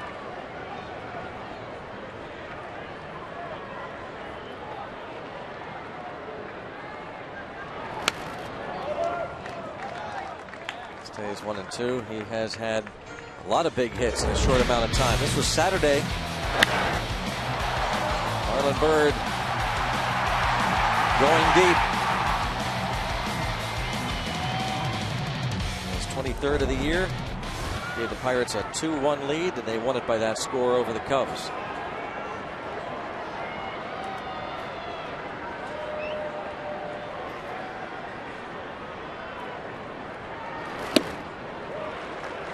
Two count now.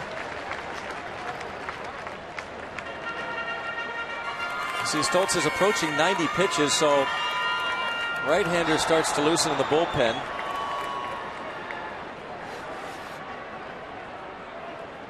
Stoltz, as Steve mentioned earlier, those innings up to 190 now, more than ever before in his big league career, and now it's 3-2. Of one of those complete games, he threw 122 pitches.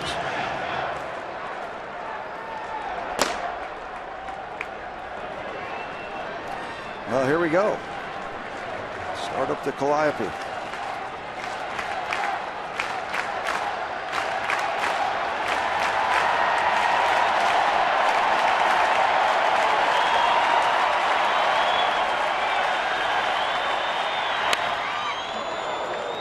Still 3-2.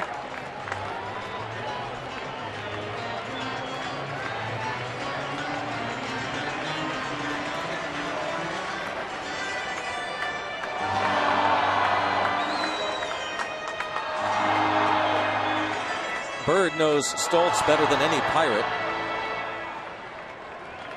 even though he has only 7 career at-bats against him.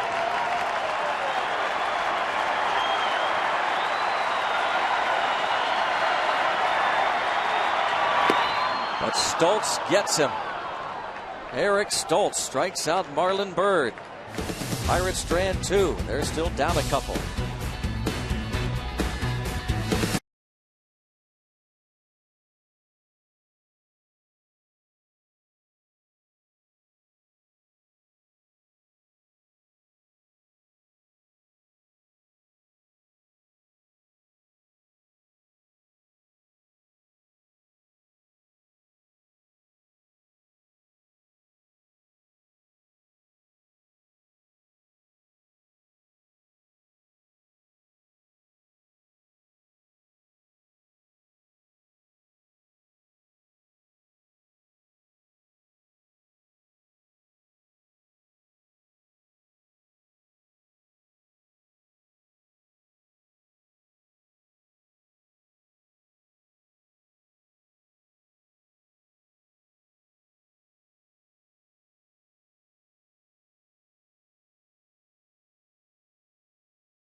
looking to go 7-0.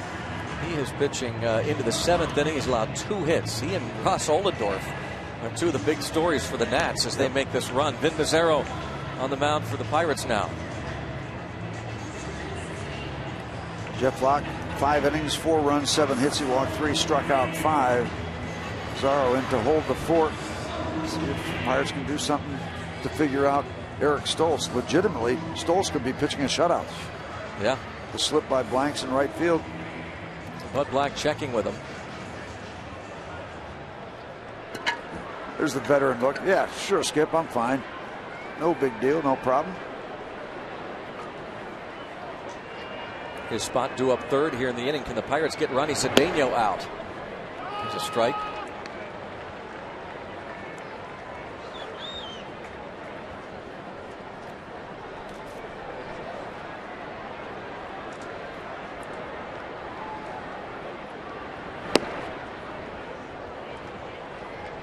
Cedeno was with the Mets organization last year.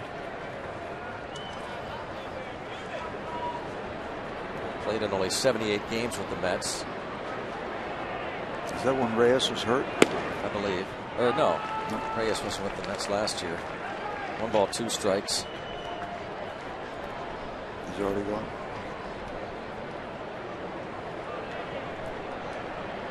He hit .258 with the Pirates in 2009. Hit .256 the next year. .249 in 2011.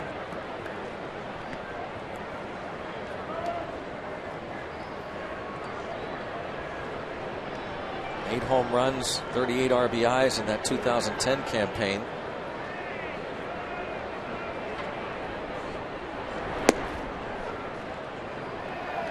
And it's a full count.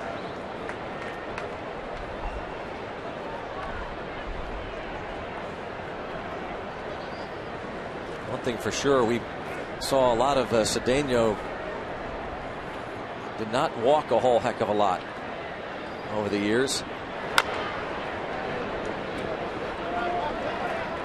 This ball fouled away. Still 3-2 on Ronnie Cedeno.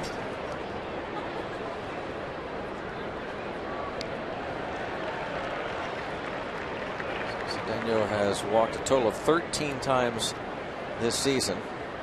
One of those was intentional.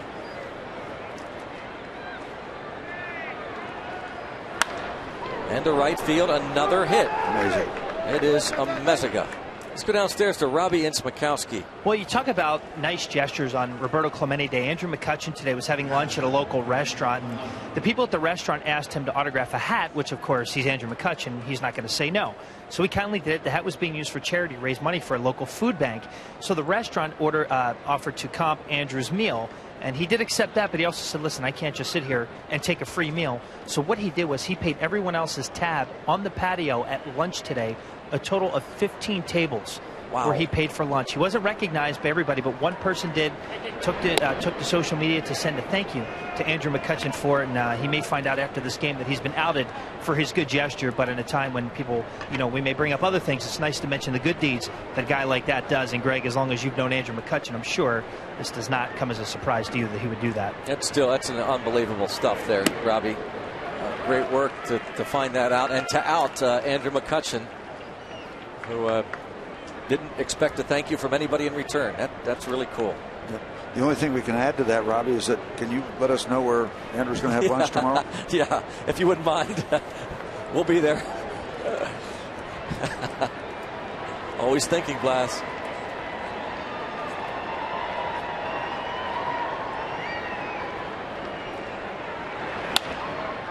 Yeah, that is neat when you do things for people that you don't have to, and you're not looking for nothing in return. Accolades. 15 tables. Just another reason why he is the Pirates' Roberto Clemente Award winner and nominee. It still goes back to the basics. There are a lot of people in this world that can do that. Andrew McCutchen did it. Yep. Bacon.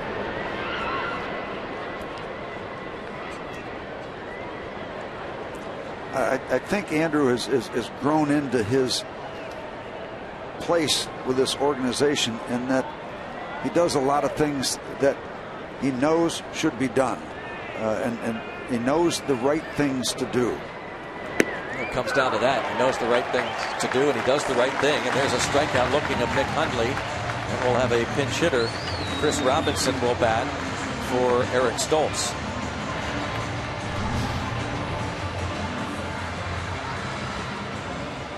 Just looked like a high slider. Just slung it up there, and sometimes you get lucky. That's a dangerous pitch. That's a pitch that can be hit a long way. But if they don't swing at it, becomes a very nice pitch.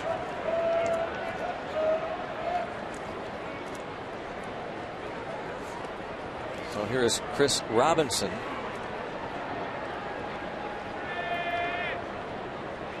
Made his debut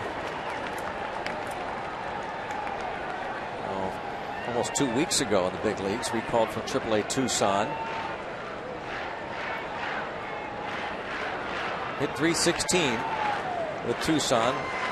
Acquired from the Orioles in June. And bounced right side. No play at second. Sanchez steps on the bag. Cedeno on to second base, and now 2 outs.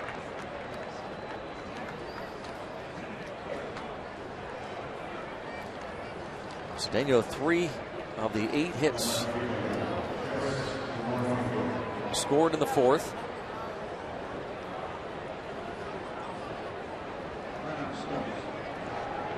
Chris Denorfia 1 out of 3. So Stoltz goes 5 innings, gives up a couple of runs on 6 hits, 1 walk, 5 strikeouts. You can win it, can't lose it.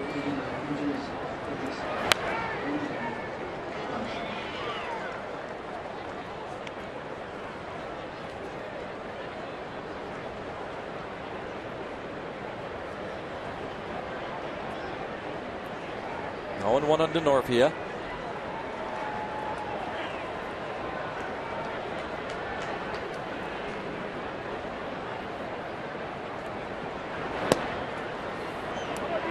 And 1 ball, 1 strike now.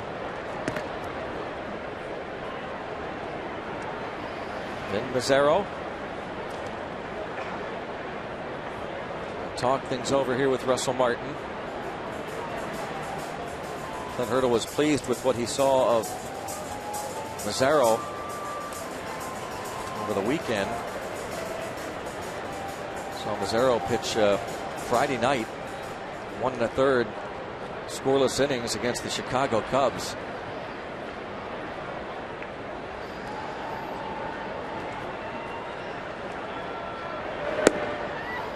Falls behind Denorfia, 2-1. Yeah, and there's a lot of bodies here this time of year, but you're in this kind of situation. You're going to go to the guys that have really gotten you here, and everybody's talking at the beginning of the year, people getting tired. Yeah, of course they are. But you can see the finish line. Well, now 3-1. This bullpen has been a big part of the Pirates' success all year long.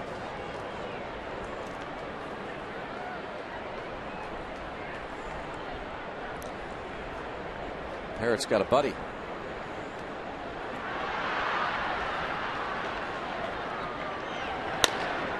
Oh, nice little stab.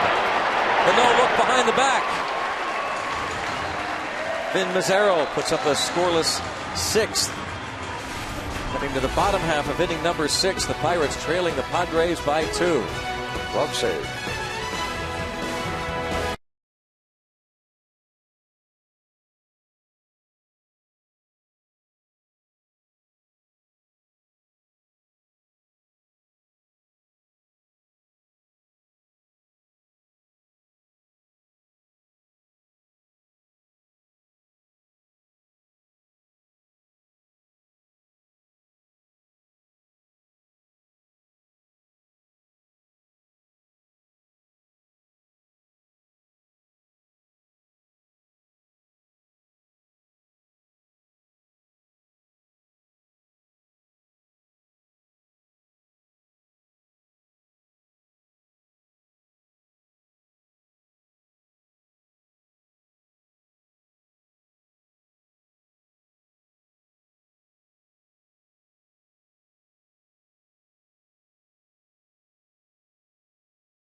with Old Spice.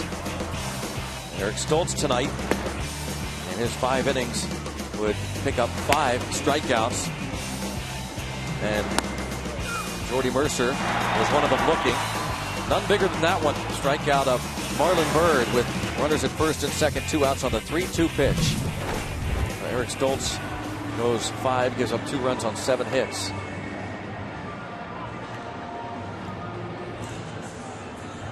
And Will Venable moves to right.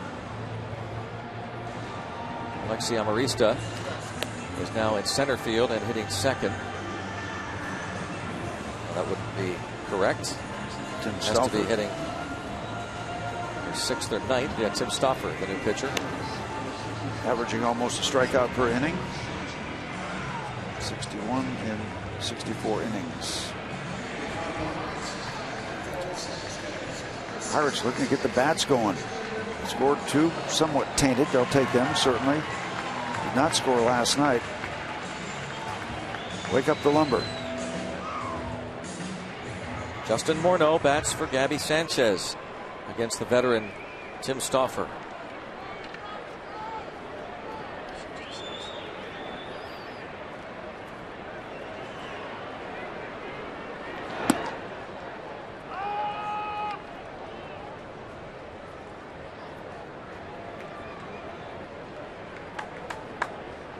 Morneau was working on going the other way.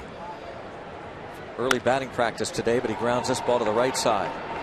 Jerko throws out Morneau. 1 down to start the bottom of the 6th. Morneau will stay in the game, of course, and play first base. Tim Stauffer is the longest tenured Padre, now in his 8th year. Nice place to call home, San Diego. Former first-round pick in 2003. He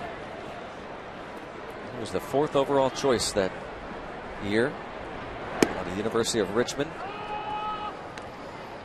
So Martin takes a strike. You're probably aware that Mr. Sean Casey went to the University of Richmond.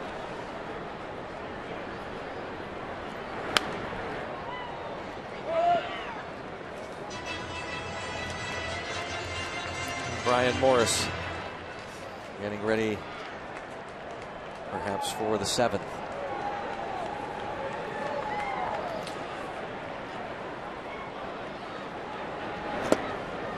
Stauffer makes quick work of Russell Martin, and let's go to the studio for a game break.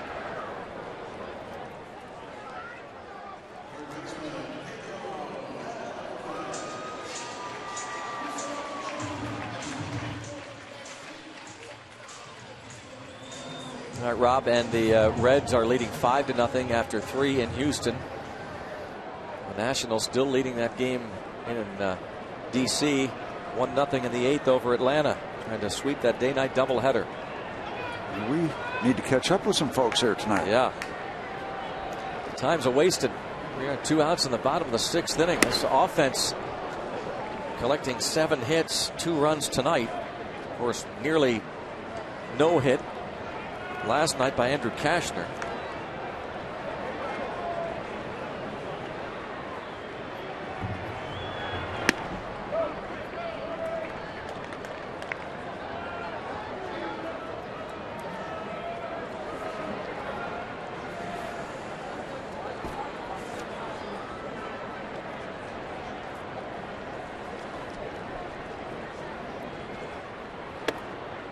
Stauffer falls behind 2-1 now.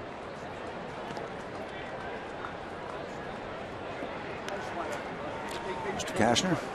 There have been 23 perfect games in Major League history. He almost tossed the 24th. Chop to the right side. Stauffer going to have an easy 1-2-3 bottom of the 6th.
by Kia.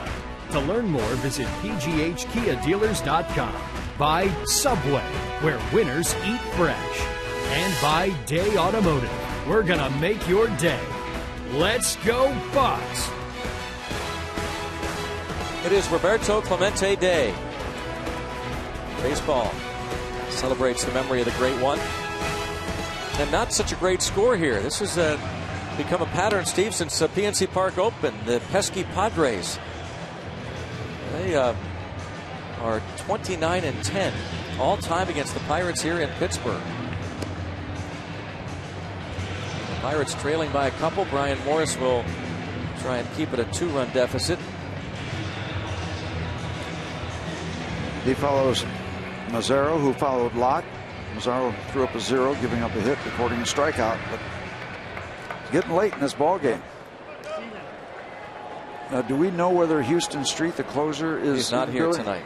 I think he's arriving tomorrow, scheduled to arrive tomorrow, I believe. Yes. Justin Morneau at first at Houston Street, attending his grandmother's funeral in Texas. Was not here last night and is expected to return tomorrow. Luke Gregerson will act as the closer.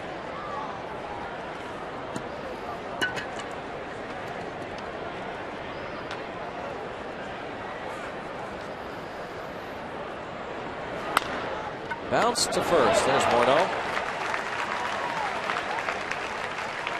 And the ball is set down. Jed Jerko is 2 for 3. He had a single in the first inning, but then came to the plate against Jeff Locke with 2 on. Nobody out in the third inning, and he crushed his 19th home run of the year. Gave the Padres a 3-0 lead. Pirates would score twice in the bottom of the third. And then the Padres added a run in the fourth.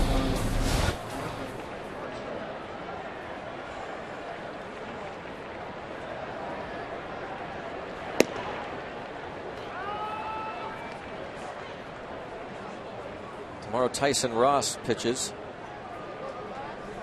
for San Diego against Charlie Morton.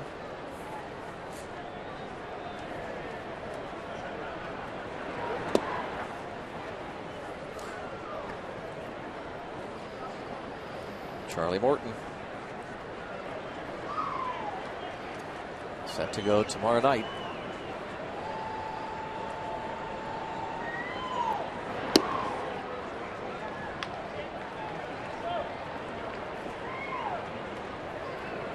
Two and one on Jed Jerko.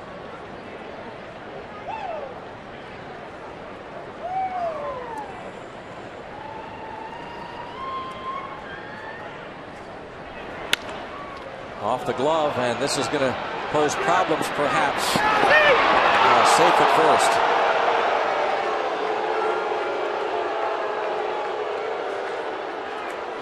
Now the deflection off Brian Morris or his glove or some part of him just far enough to allow the opportunity for Jerko to beat it out at first base. Off the thumb of the glove.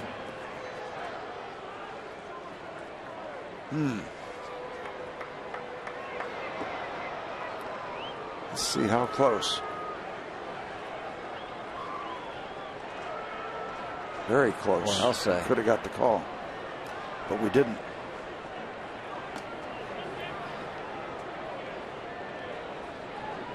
Again, and look on a very close play at first. A 1-out single for Jerko. Here's Chase Headley.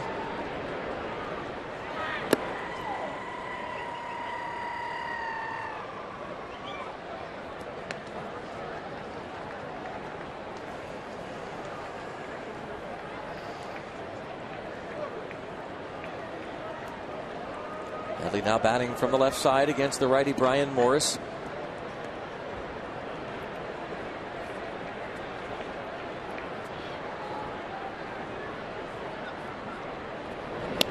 Yes. Whoa.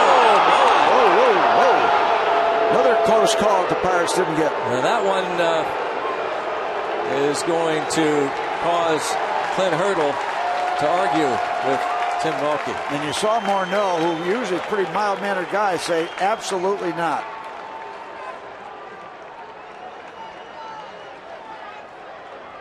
Not very animated. Morneau. but Clint Hurdle is. He's just saying he was out. He was out. Clint Hurdle looks like a man who wants to get tossed from this game, doesn't he? This is going to happen. This is going to happen. Not going to happen.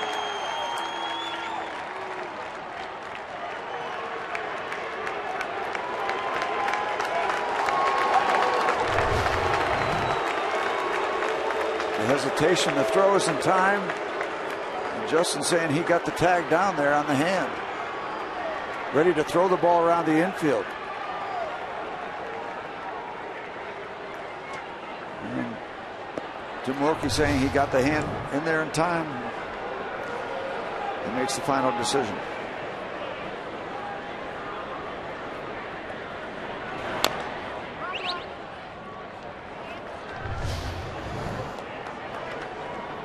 Just the hand coming in. Oh my. That's pretty definitive, isn't it? From this angle, sure does look definitive. Huh.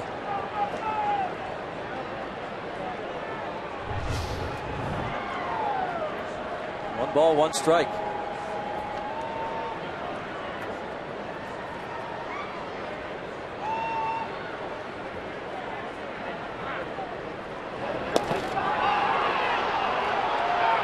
And they keep trying.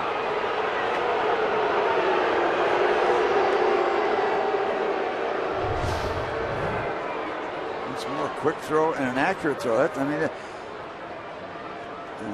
I was trying to find the tag there. Ryan Morris delivering it over there. Whoa! And another safe call. Well, Morris is gunning it over there.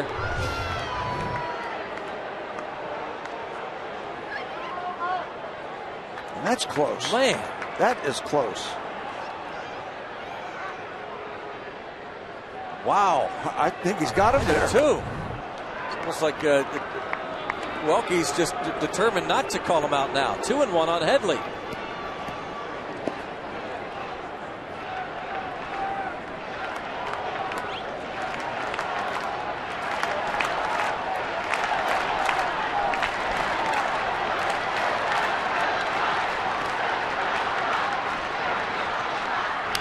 You think about Jerko, first of all, reached on the infield single on a very close play, bang, bang.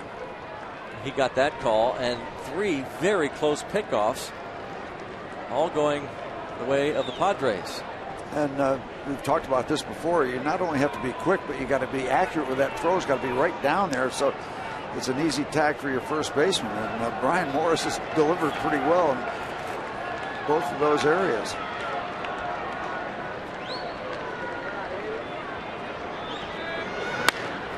Line to the right field, a base hit. First and second. Headley on base for the second time. That's 10 hits now for San Diego.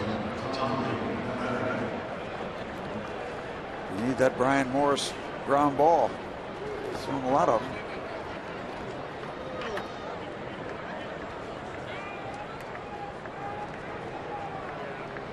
Faces the rookie Medica, who's playing in his 7th major league game. He has lined out, struck out, and walked. He walked last night in 4 plate appearances, 1 out of 4.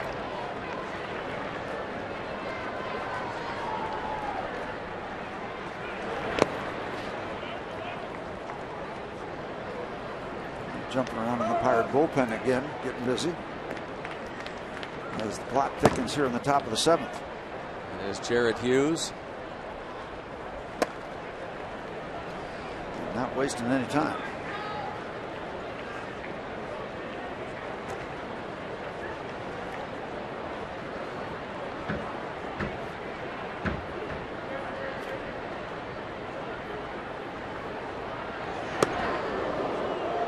'95 falls behind Medica, 2-0.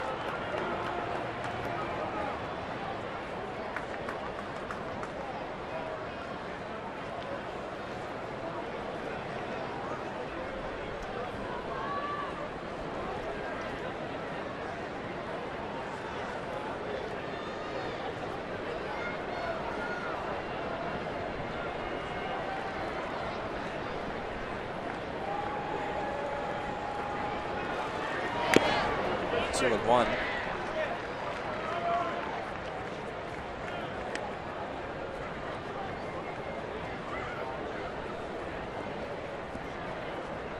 Medica lined out to right field in the second. He struck out in the third and walked in the fifth. Those 3 plate appearances against Jeff Locke. And you cannot forget about the runner at second base. Harrison is over keeping an eye on him. We got that issue covered. And toward right center field, Tommy Medica, the rookie, with an RBI single. And that one hurts. The Pirates feel like that runner, and the fans letting Tim Welke hear that runner, Jed Jerko, shouldn't have been there in the first place. And then they feel like he was picked off at least once or twice. But he scores, and it is a 5-2 lead for the Padres. Out of the way, and Medica is able to serve it the opposite field. Ray Surge out to talk to Brian Morris and perhaps buy some time. Tommy Medica picks up RBI number 4.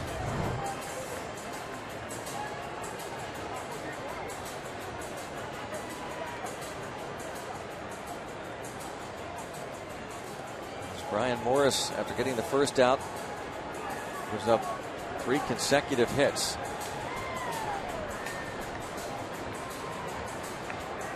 Morris had made back-to-back scoreless outings after he had given up 4 runs against the Cardinals in St. Louis on the 6th of this month.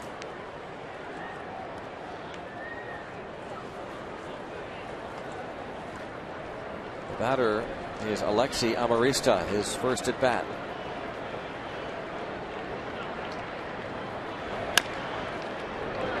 Towards second, tag, and out of first. Nice play by Josh Harrison. Amarista bounces into the 4-3 DP, and we're going to keep it right here for the 7th inning stretch and take me out to the ball game here at PNC Park. The Pirates find themselves down 5-2 going to the bottom of the 7th inning. Follow the bouncing Eaton Park smile.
Great shots once again from the Allegheny Health Network Supermo here at PNC Park. Game 2 of 4 with the Padres, who are winning 5-2. Bottom of the 7th, Neil Walker bats for Josh Harrison and takes strike 1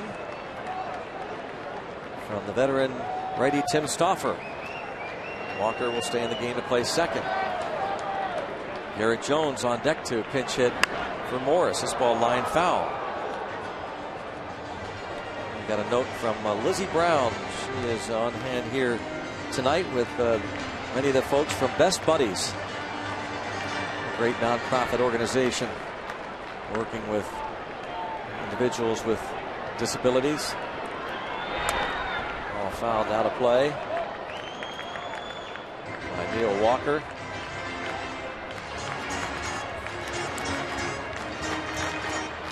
A cool night, enjoying some cotton candy, hoping the Pirates can rally.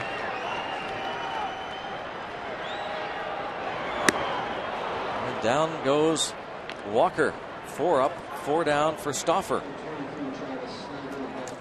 Sundays are Kids Days at PNC Park. Join us this Sunday. The Bucks host the Reds at 1:35. First 25,000 fans will get a Pirates scarf, thanks to Highmark. Come early for the #1 Cochran Family Fun Zone on Federal Street. And after the game, kids can run the bases. The final regular season home game.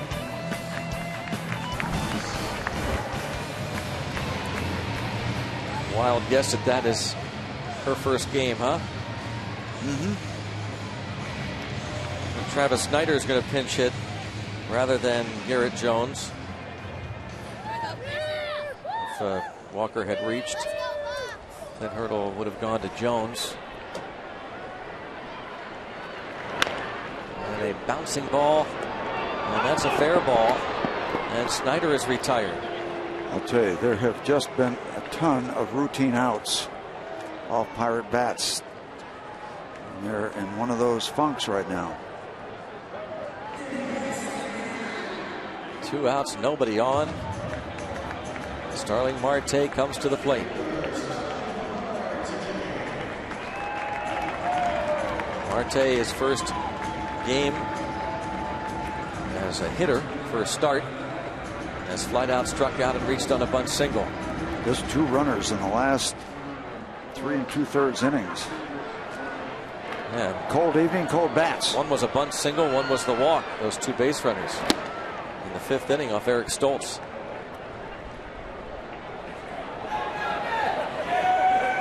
Yeah, you're one of those flamethrowers in the dugout.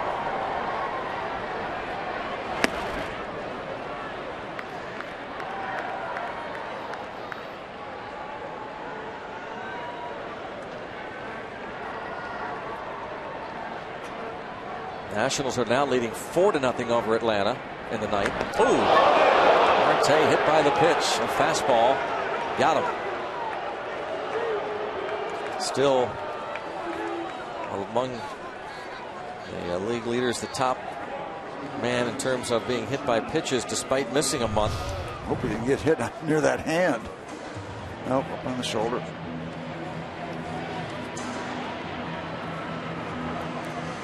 Slow-mo look, the 22nd time he's been hit this season. That's 3 back of Shin-Soo Choo of the Reds for the most in the league.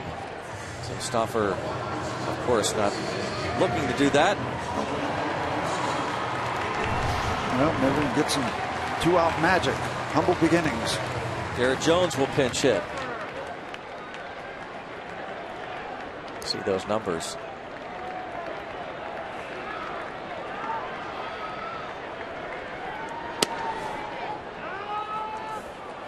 Jones takes a strike.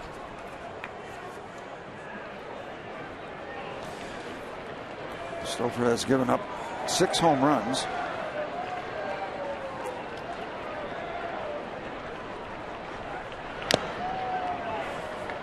And 0-2.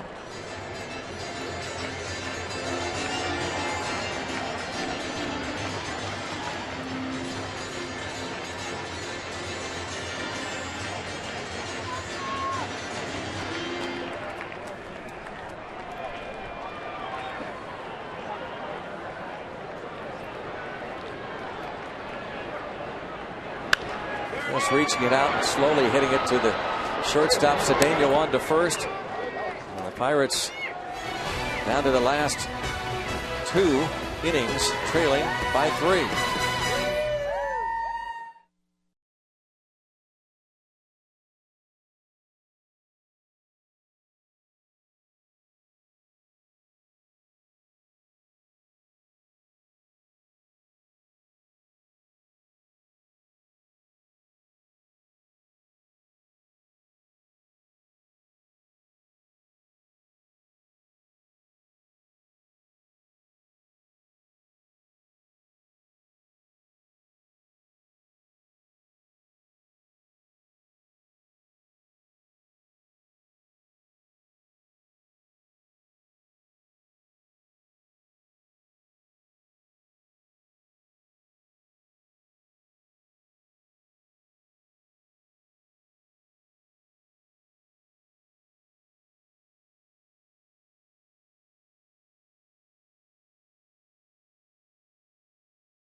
Shark diving in New Zealand. What you may not know is that Padres catcher Nick Hundley was on that trip to New Zealand with the Melances. They are very close friends. There's a good photo of Mark and Mary Catherine. There's another shot of a shark going right by their head. And Nick Hundley discussed that trip to New Zealand and the shark diving adventure. Yeah, we were in New Zealand, and he had a crazy idea, him and his wife, to go shark cage diving down in Bluff, New Zealand. And we tagged along with him until we got down there. Me and my wife saw the boat and saw the shark cage that looked like it was made of tinfoil and duct tape, and we bailed. So, but they saw a couple sharks and went down there and did it, and man, more power to them, because we were a little nervous about getting eaten for sure. You know, and Nick Hundley said, once I saw that boat, it looked like it was 400 years old, and I thought I was going to die. There was no way I was going to go shark diving with Mark and Mary Catherine on that trip, but he said, hey, those guys did it, and they had a lot of fun. The reason why they were over in New Zealand to begin with, Greg, speaking of good deeds, they were teaching a baseball clinic over there, and everyone that has heard anything about Mark Melanson or knows anything about him, he never takes a day off in life and does everything he possibly can to gain any experience that he can. Good stuff. As you see Clint Barmas at short. The new pitcher, Jared Hughes. Mark Melanson. Nick Hundley, former college teammates at the University of Arizona. And guess who's up? Yep, can't get him out. Ronnie Cedeno.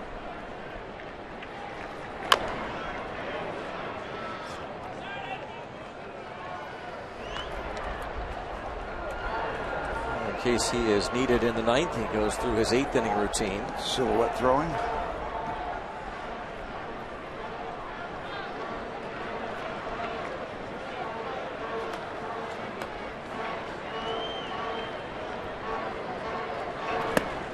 And it is Hughes who gets Cedeno.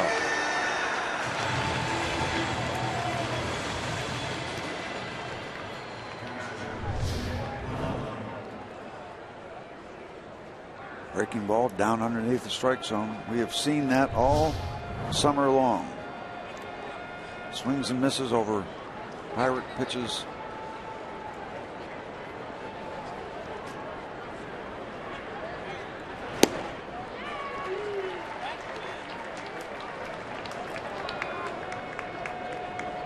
Here's the man you just heard from. That report from Robbie, Nick Hundley.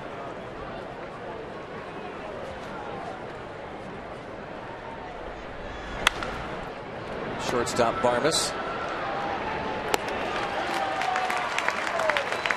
2 outs in the 8th. Another AT&T tweet. My oil painting tribute to Roberto called the great one with Old Forbes Field. Oh, that is cool. Yep. Kind of a collage. Boy, how many different renderings have you seen featuring Roberto Clemente? All well done. He's been captured in so many mediums. Andrew McCutchen, the nominee for the Pirates, Roberto Clemente Award, and San Diego's outfielder Mark Kotsay is the nominee for the Padres. And the only thing Clemente couldn't do was pitch, but he thought he could, like every position player. He always wanted me to look at his curveball, and I told him, keep your day job. Doing all right. So you didn't think it was a great curveball? Oh, he called me over and said, Les, I'm going to tell you one thing. I'm going to tell you one thing again. I have figured out the curveball. And he'd throw it, and it was terrible. I said, keep your day job. You're doing all right out there. Every position player thinks they can pitch, of course. Including Roberto. Yeah. Oh, yeah. Yeah. He didn't say, I tell you one thing, I strike you out when I face you. No, he didn't go that far. Stargell thought he could pitch. Of course, all our pitchers thought we could hit, too. So that's the way it worked. And through that hole. Just between. Alvarez swung well over, almost to the shortstop side there. And next to Barmas. He hurt himself down the first baseline. Kotsay, who is announcing his retirement, long career, 17 years. There's limping going down the first baseline.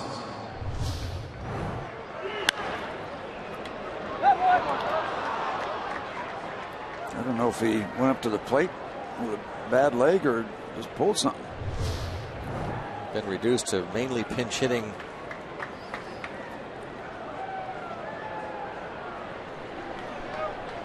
As Mark Kotze gives way to the pinch runner. Pancake.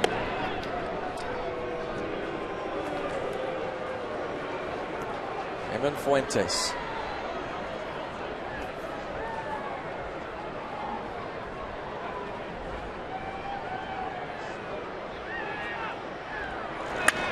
A liner toward left field. Marte is over. Denorfia is out number 3. We will head to the bottom of the 8th inning, and Andrew McCutchen will lead off. He has singled, doubled, and walked tonight, trying to lead the Pirates to a comeback win. Down 3, heading to the bottom of the 8th.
Pittsburgh Pirates and may not be reproduced or retransmitted in any form, and the accounts and descriptions of this game may not be disseminated without the express written consent of the Pittsburgh Pirates.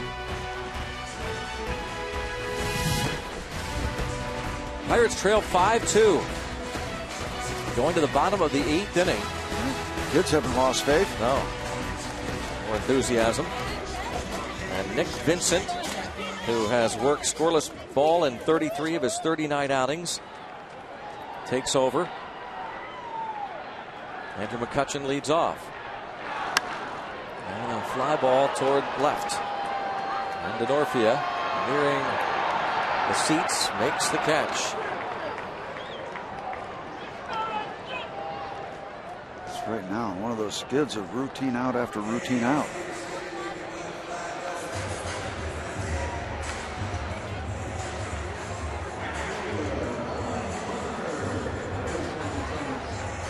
Marlon Byrd.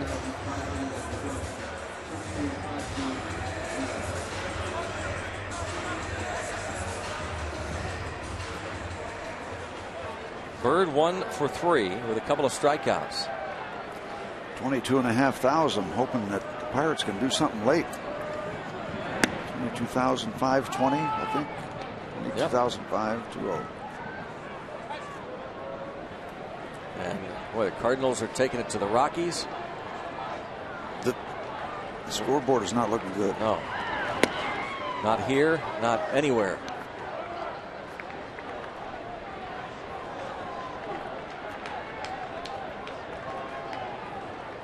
Now the Nationals complete a doubleheader sweep.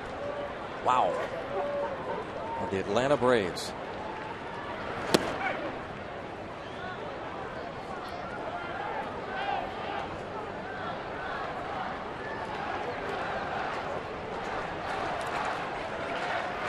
1 ball, 2 strikes on Bird.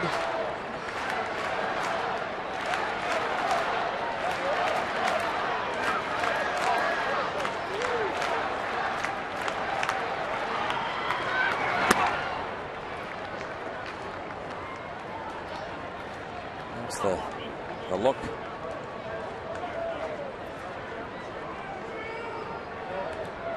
This is like Scrooge looking at 3 ghosts.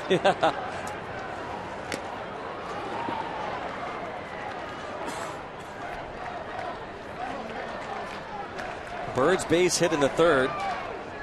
Scored 2. It made it 3-2. But then the Padres scored a run in the 4th off of Jeff Locke. And they scored a run in the 7th off of Brian Morris.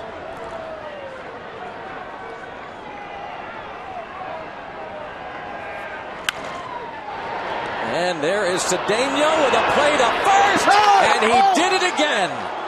What a play from Ronnie Cedeno.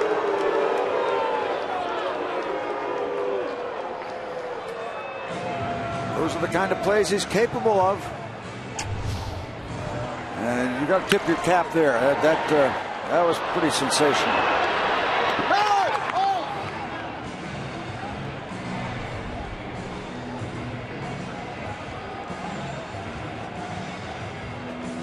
Picks that ball, and then a 1-hop strike to Medica. It's one of those publicity shots for a college quarterback, the jump pass.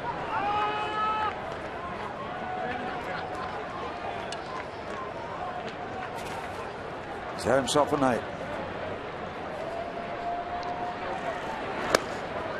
2 outs, nobody on here in the bottom of the 8th inning. Justin Morneau. Bird robbed of a hit by Cedeno.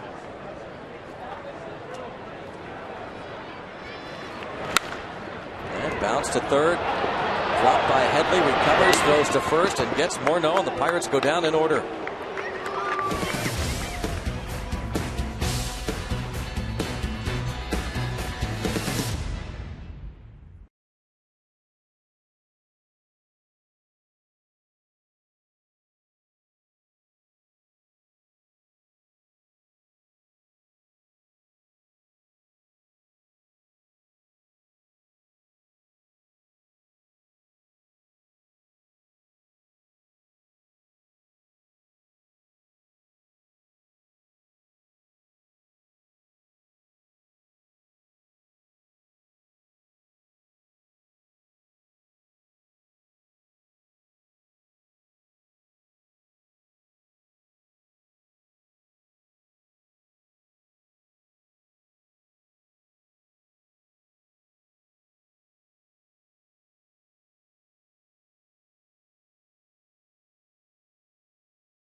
Final out in a 4-0 game. Gerald Laird grounds back to pitcher Rafael Soriano. The Nationals get the doubleheader sweep in the day-night doubleheader. They win the nightcap 4-0. Greg, you mentioned the amazing story of Tanner Roark.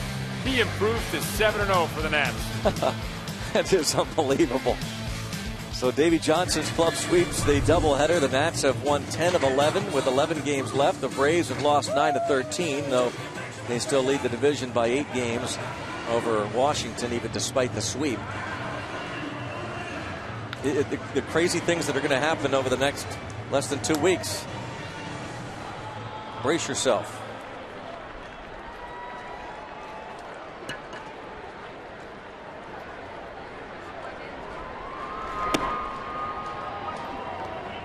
Pirates in danger of dropping, it looks like, a game back of the Cardinals. Meaning the Reds their comfortable lead could move to within 1.5 of Pittsburgh.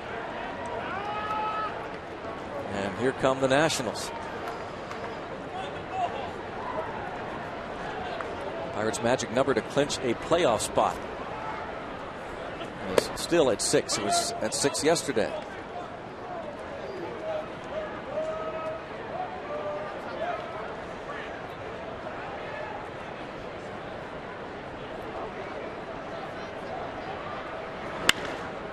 Will Venable is 1 out of 4.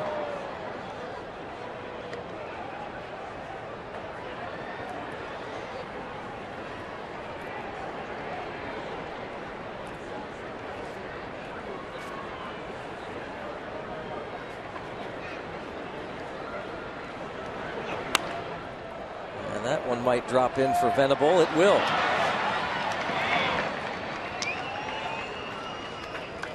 Sounded like a broken bat single for Will Venable.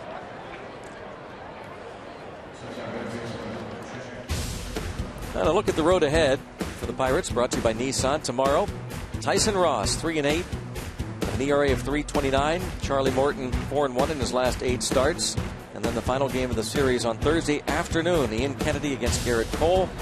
Cole has allowed just 1 run on 8 hits in 14 innings his last couple of starts with 16 strikeouts. Venable, you got to keep track of him. He's a threat to run with his 20 steals. Take a look at ground Chuck.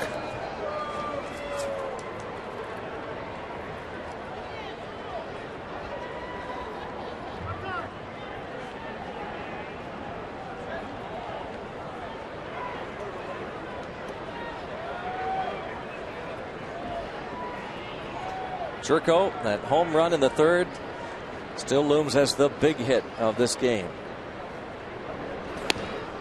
You're very concerned about Venable. 20 steals and 25 attempts this season for Will Venable, former Princeton basketball and baseball player. And there is a broken bat sawed off, barrel where Alvarez was standing. A lot of action for a foul ball. Baseball flying by, spear flying out, infield dirt.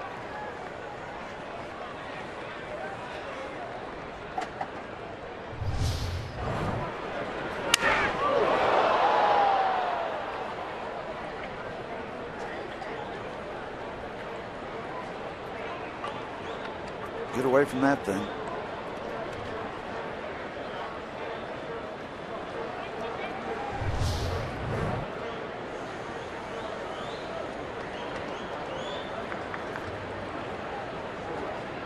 Substantial lead. Time call. This is one area, of course, that Jared Hughes has had to work on.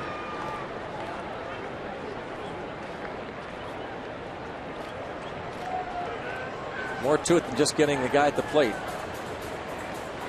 What goes into it? Jared Hughes, the Stamford, Connecticut native, who pitched the scoreless 8. He spent some time on the disabled list this season. 4 out of 5 have stolen against Hughes this season. Last year, 17 out of 17.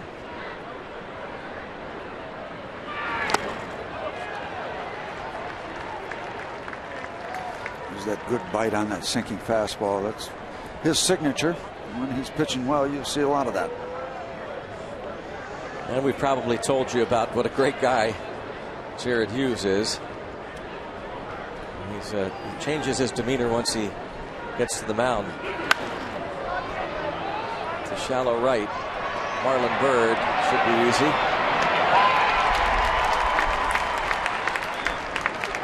And Jerko is retired.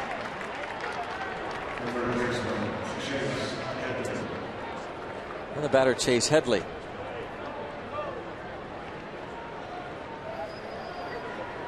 Headley has lined out, walked, flied to left, and singled to right. Was 1 for 3 on base twice last night. Very disappointing year for Headley, but trying to finish strong. Last year, 31 homers, drove in 115.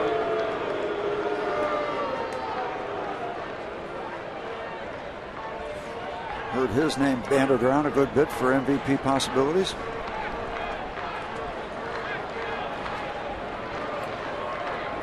Also heard his name approaching the deadline last year. A lot of teams reportedly interested in trying to acquire Chase Headley. Pirates, one of those clubs, reportedly interested in Headley last year. Second round pick in 2005. And here we go again with the crowd involved. Each call Tim Welke makes. I think they could throw over to first base right now, a blooper, and get a reaction. Well, there he goes. Got a good jump pitch out. And out! Boy, that was perfect. Bang, bang at second. Yep. You could see Russell moving out on the pitch out. Not only moving out, but almost setting himself to be moving a little bit diagonally to be moving toward that throw. Yeah, he's not just moving sideways. He was moving forward also. Here's the break. Tag up on the body, and they said it was in time. Had to feel good for Russell Martin, who didn't have the greatest night last night trying to throw out runners. But he nails his 29th would-be base stealer.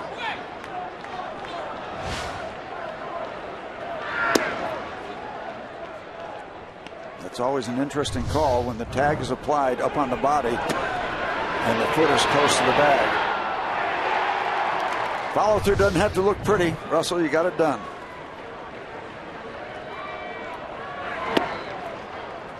Hughes walks Headley.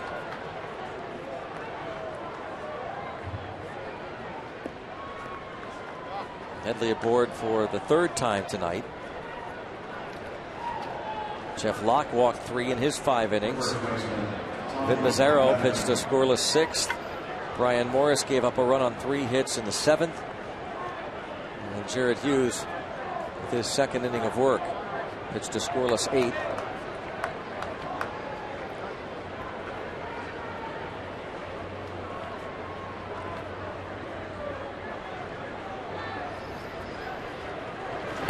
And there's a line drive toward the line and left. That's a fair ball. Kicks off the short fence. First and second. Tommy Medica. What a start to his major league career. Having quite a week. Doesn't get a lot of it, but right inside the chalk. Well, maybe the outside of the chalk, but something white bounced up. Maybe that's all you need for to get the call. That hurdle goes to the bullpen. Chris Johnson is going to be summoned. Tony Watson not going to be used. He's been out there a lot and unsure of the health of Justin Wilson, so they're going to go to Chris Johnson here. 5-2.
shot.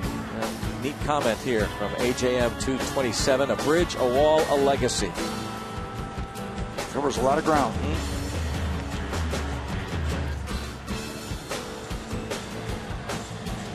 Roberto Clemente wall. Built 21 feet high here at PNC Park. Chris Johnson, the rookie, will make his 4th appearance. He's made 1 start. Looking for an out here to keep it the way it is and give the Pirates one more shot in the bottom of the 9th. Locke, Mazzaro, Morris, Hughes, and Johnson.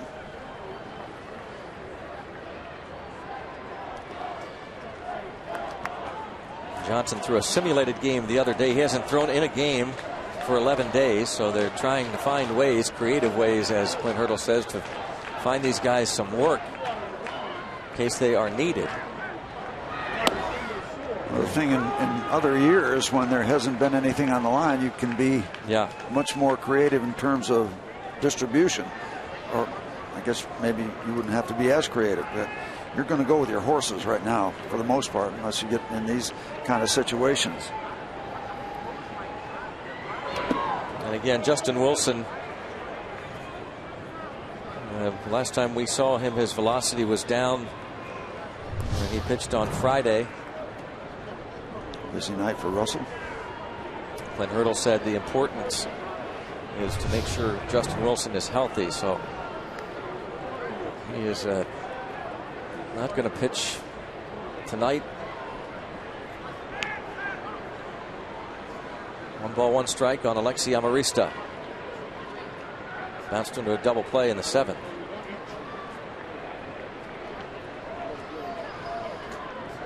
You want to keep Russell Martin healthy too. He took a shot at blocking that ball. Gave him a moment to collect himself.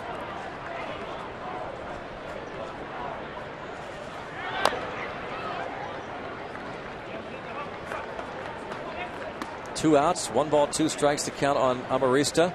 Chris Johnson. Last time out, Pirates were in St. Louis.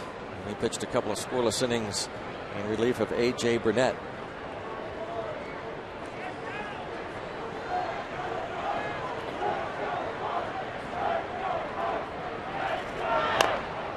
Fouled off. Johnson, remember, pitched that phenomenal game in relief August the 18th here at PNC Park. 6 innings of relief. Ended up suffering the loss in the 16th inning. He became a hero that Sunday afternoon, grinding it out inning after inning.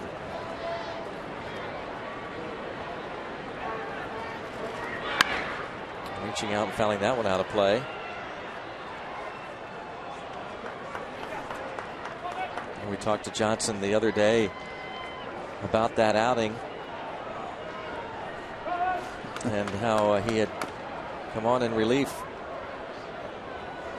for his major league debut and how much fun it looked like he was having. He said that's what it's come down to for him. He's chopped the right side.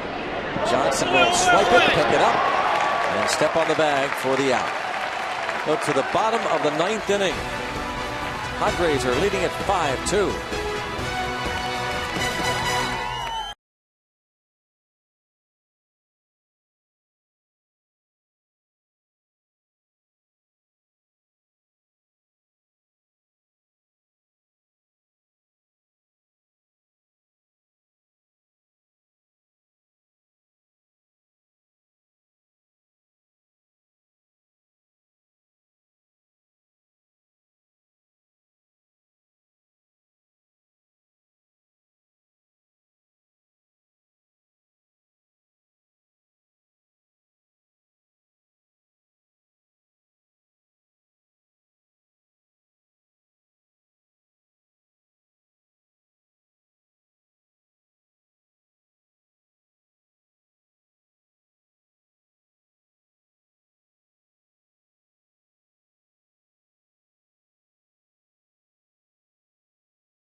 wake up. Last shot. Let's go Bucks. Down 3. That's kind of scary. Right? That had to take a while. Yeah. To get that all together. Let's hope it pays off.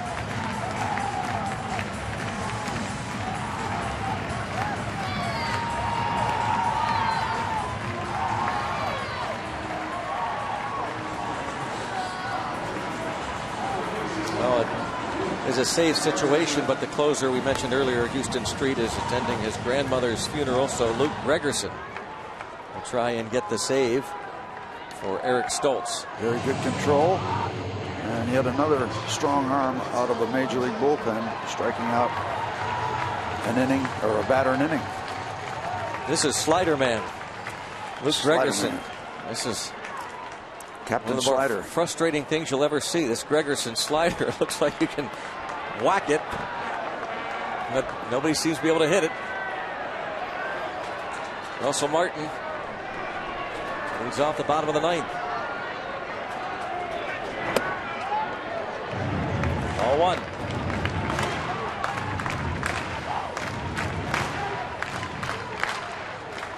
Martin in a 4 for 41 funk.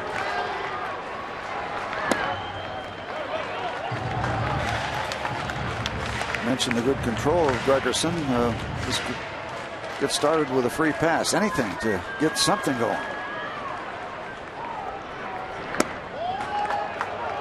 Two and 1.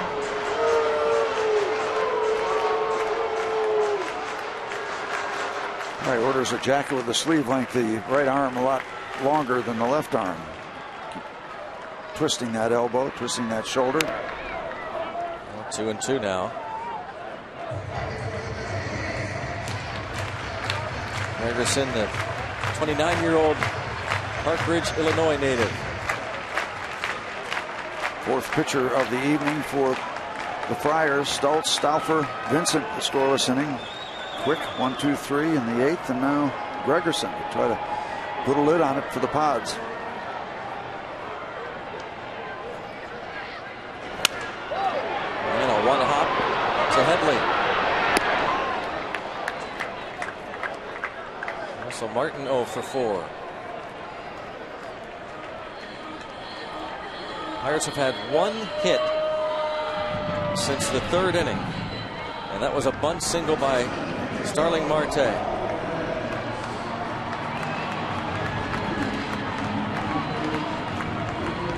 Luke Gregerson tries to save it for Stoltz.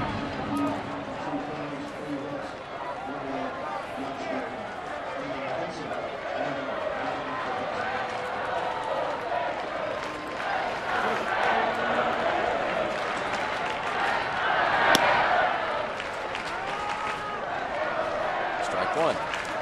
Alvarez 0 for 3.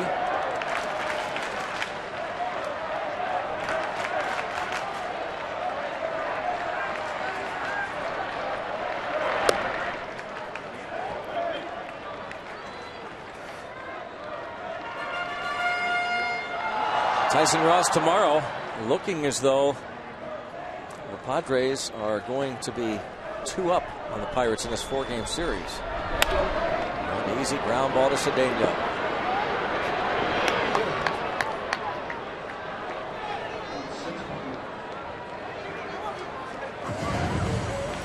And you talk about teams catching other teams at the correct time. Well, the Padres are simply catching the Pirates at the right time. Again. For the first 2, yeah. It's been like this every year. This is incredible. They're about to go 30-10 against the Pirates. We used to talk on and on, Steve, about the Brewers, how they had the Pirates number, especially at Miller Park. This is amazing. Yep. That was just volume. This is percentage. Man, in their home ballpark, the Pirates' yard.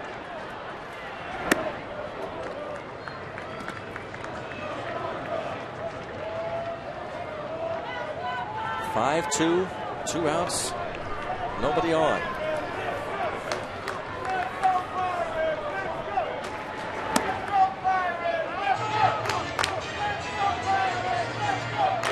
Walker's blown at bat was a strikeout in the 7th.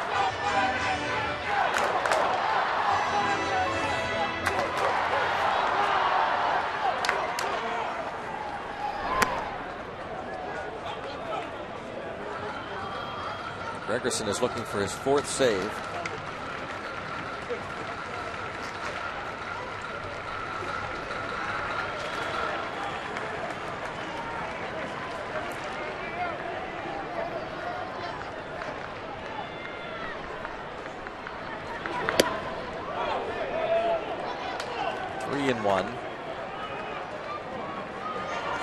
Andrew Lambeau out on deck.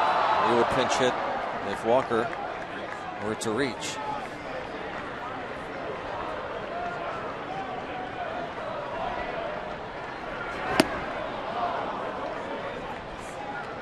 Slider man.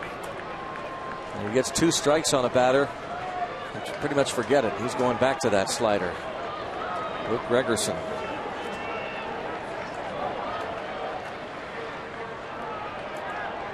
No. Shook off the slider and goes to the fastball.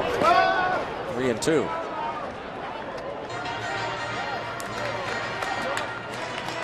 He won't shake it off this time.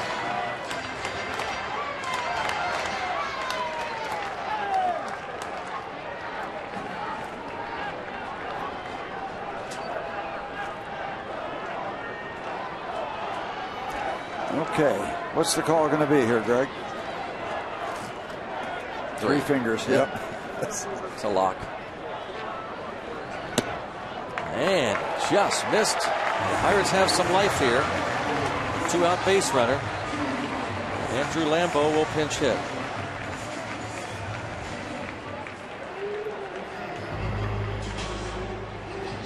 Walker draws the free pass. The rookie Andrew Lambeau hitting .217. He is 5 out of 23. 1 for 5 as a pinch hitter. Yesterday he received the Minor League Player of the Year award, Pirates organization, along with Tyler Glasnow, a pitcher.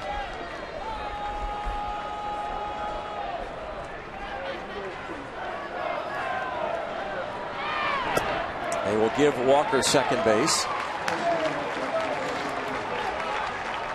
No steal.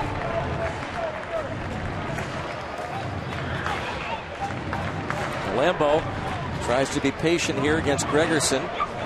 Get on, give Marte a chance.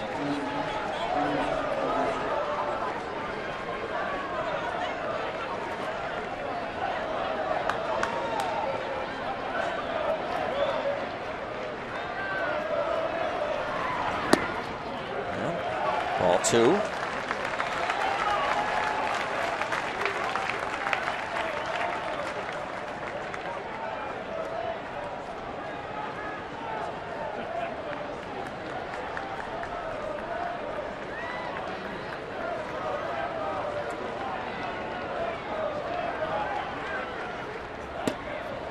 Looks at a strike. 2-1 on the rookie Andrew Lambeau.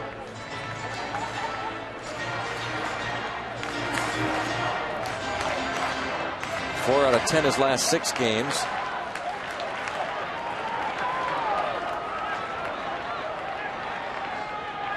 Lambeau made his major league debut just about a month ago. And a one-hop shot. There's Jerko. He robs Lambeau of a hit, and that ends the ball game. And the Pirates fall for the second straight night to the Padres.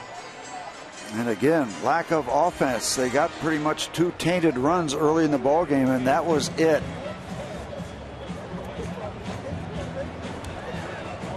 Bud Black's club wins its 70th game. Jet Jerko, Morgantown kid, 3-run homer in the 3rd. One of 3 hits tonight for him, leading the way, and right now, pending the outcome of that Cardinals ball game, and Cardinals well out in front of Coors Field. Pirates could fall a game back in the division. Let's go to Paul and Teague and Robin Teague. All right, Greg and Steve, thanks very much. And Teague, We knew this was going to be an emotional roller coaster ride. I guess it's time to go to the drugstore, get some antacid pills, and figure out these last 10, 12 games of the season. Unfortunately for the Pirates, another loss to the Padres, who just seem to own them here at PNC Park. The Pirates can't win this series. They've never won a series against the Padres at PNC Park. They've now lost 13 of 14 games against the Padres at PNC Park. And when you look at the Padres over all that time, they haven't been that good a team.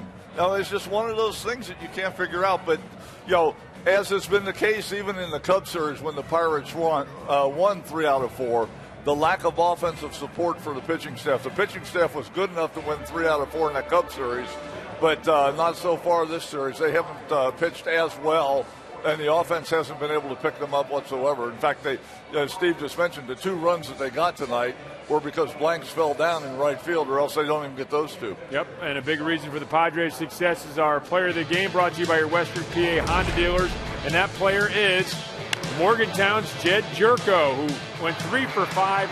This big 3-run home run, his 19th of the year, got things going in the top of the 30, later scored a run, made some good defensive plays. Jed Jerko, our player of the game, brought to you by your Western PA Honda dealers. Coming up next on Pirates Postgame, presented by the Allegheny Health Network, we'll have highlights of this game. We'll have some rather unfortunate highlights from around the rest of the National League, as this is not a good night all in all for the Pittsburgh Pirates. Postgame reaction, we'll ask Teak and much, much more. All that coming your way on Pirates Postgame, presented by the Allegheny Health Network. It's up next here on Root Sports.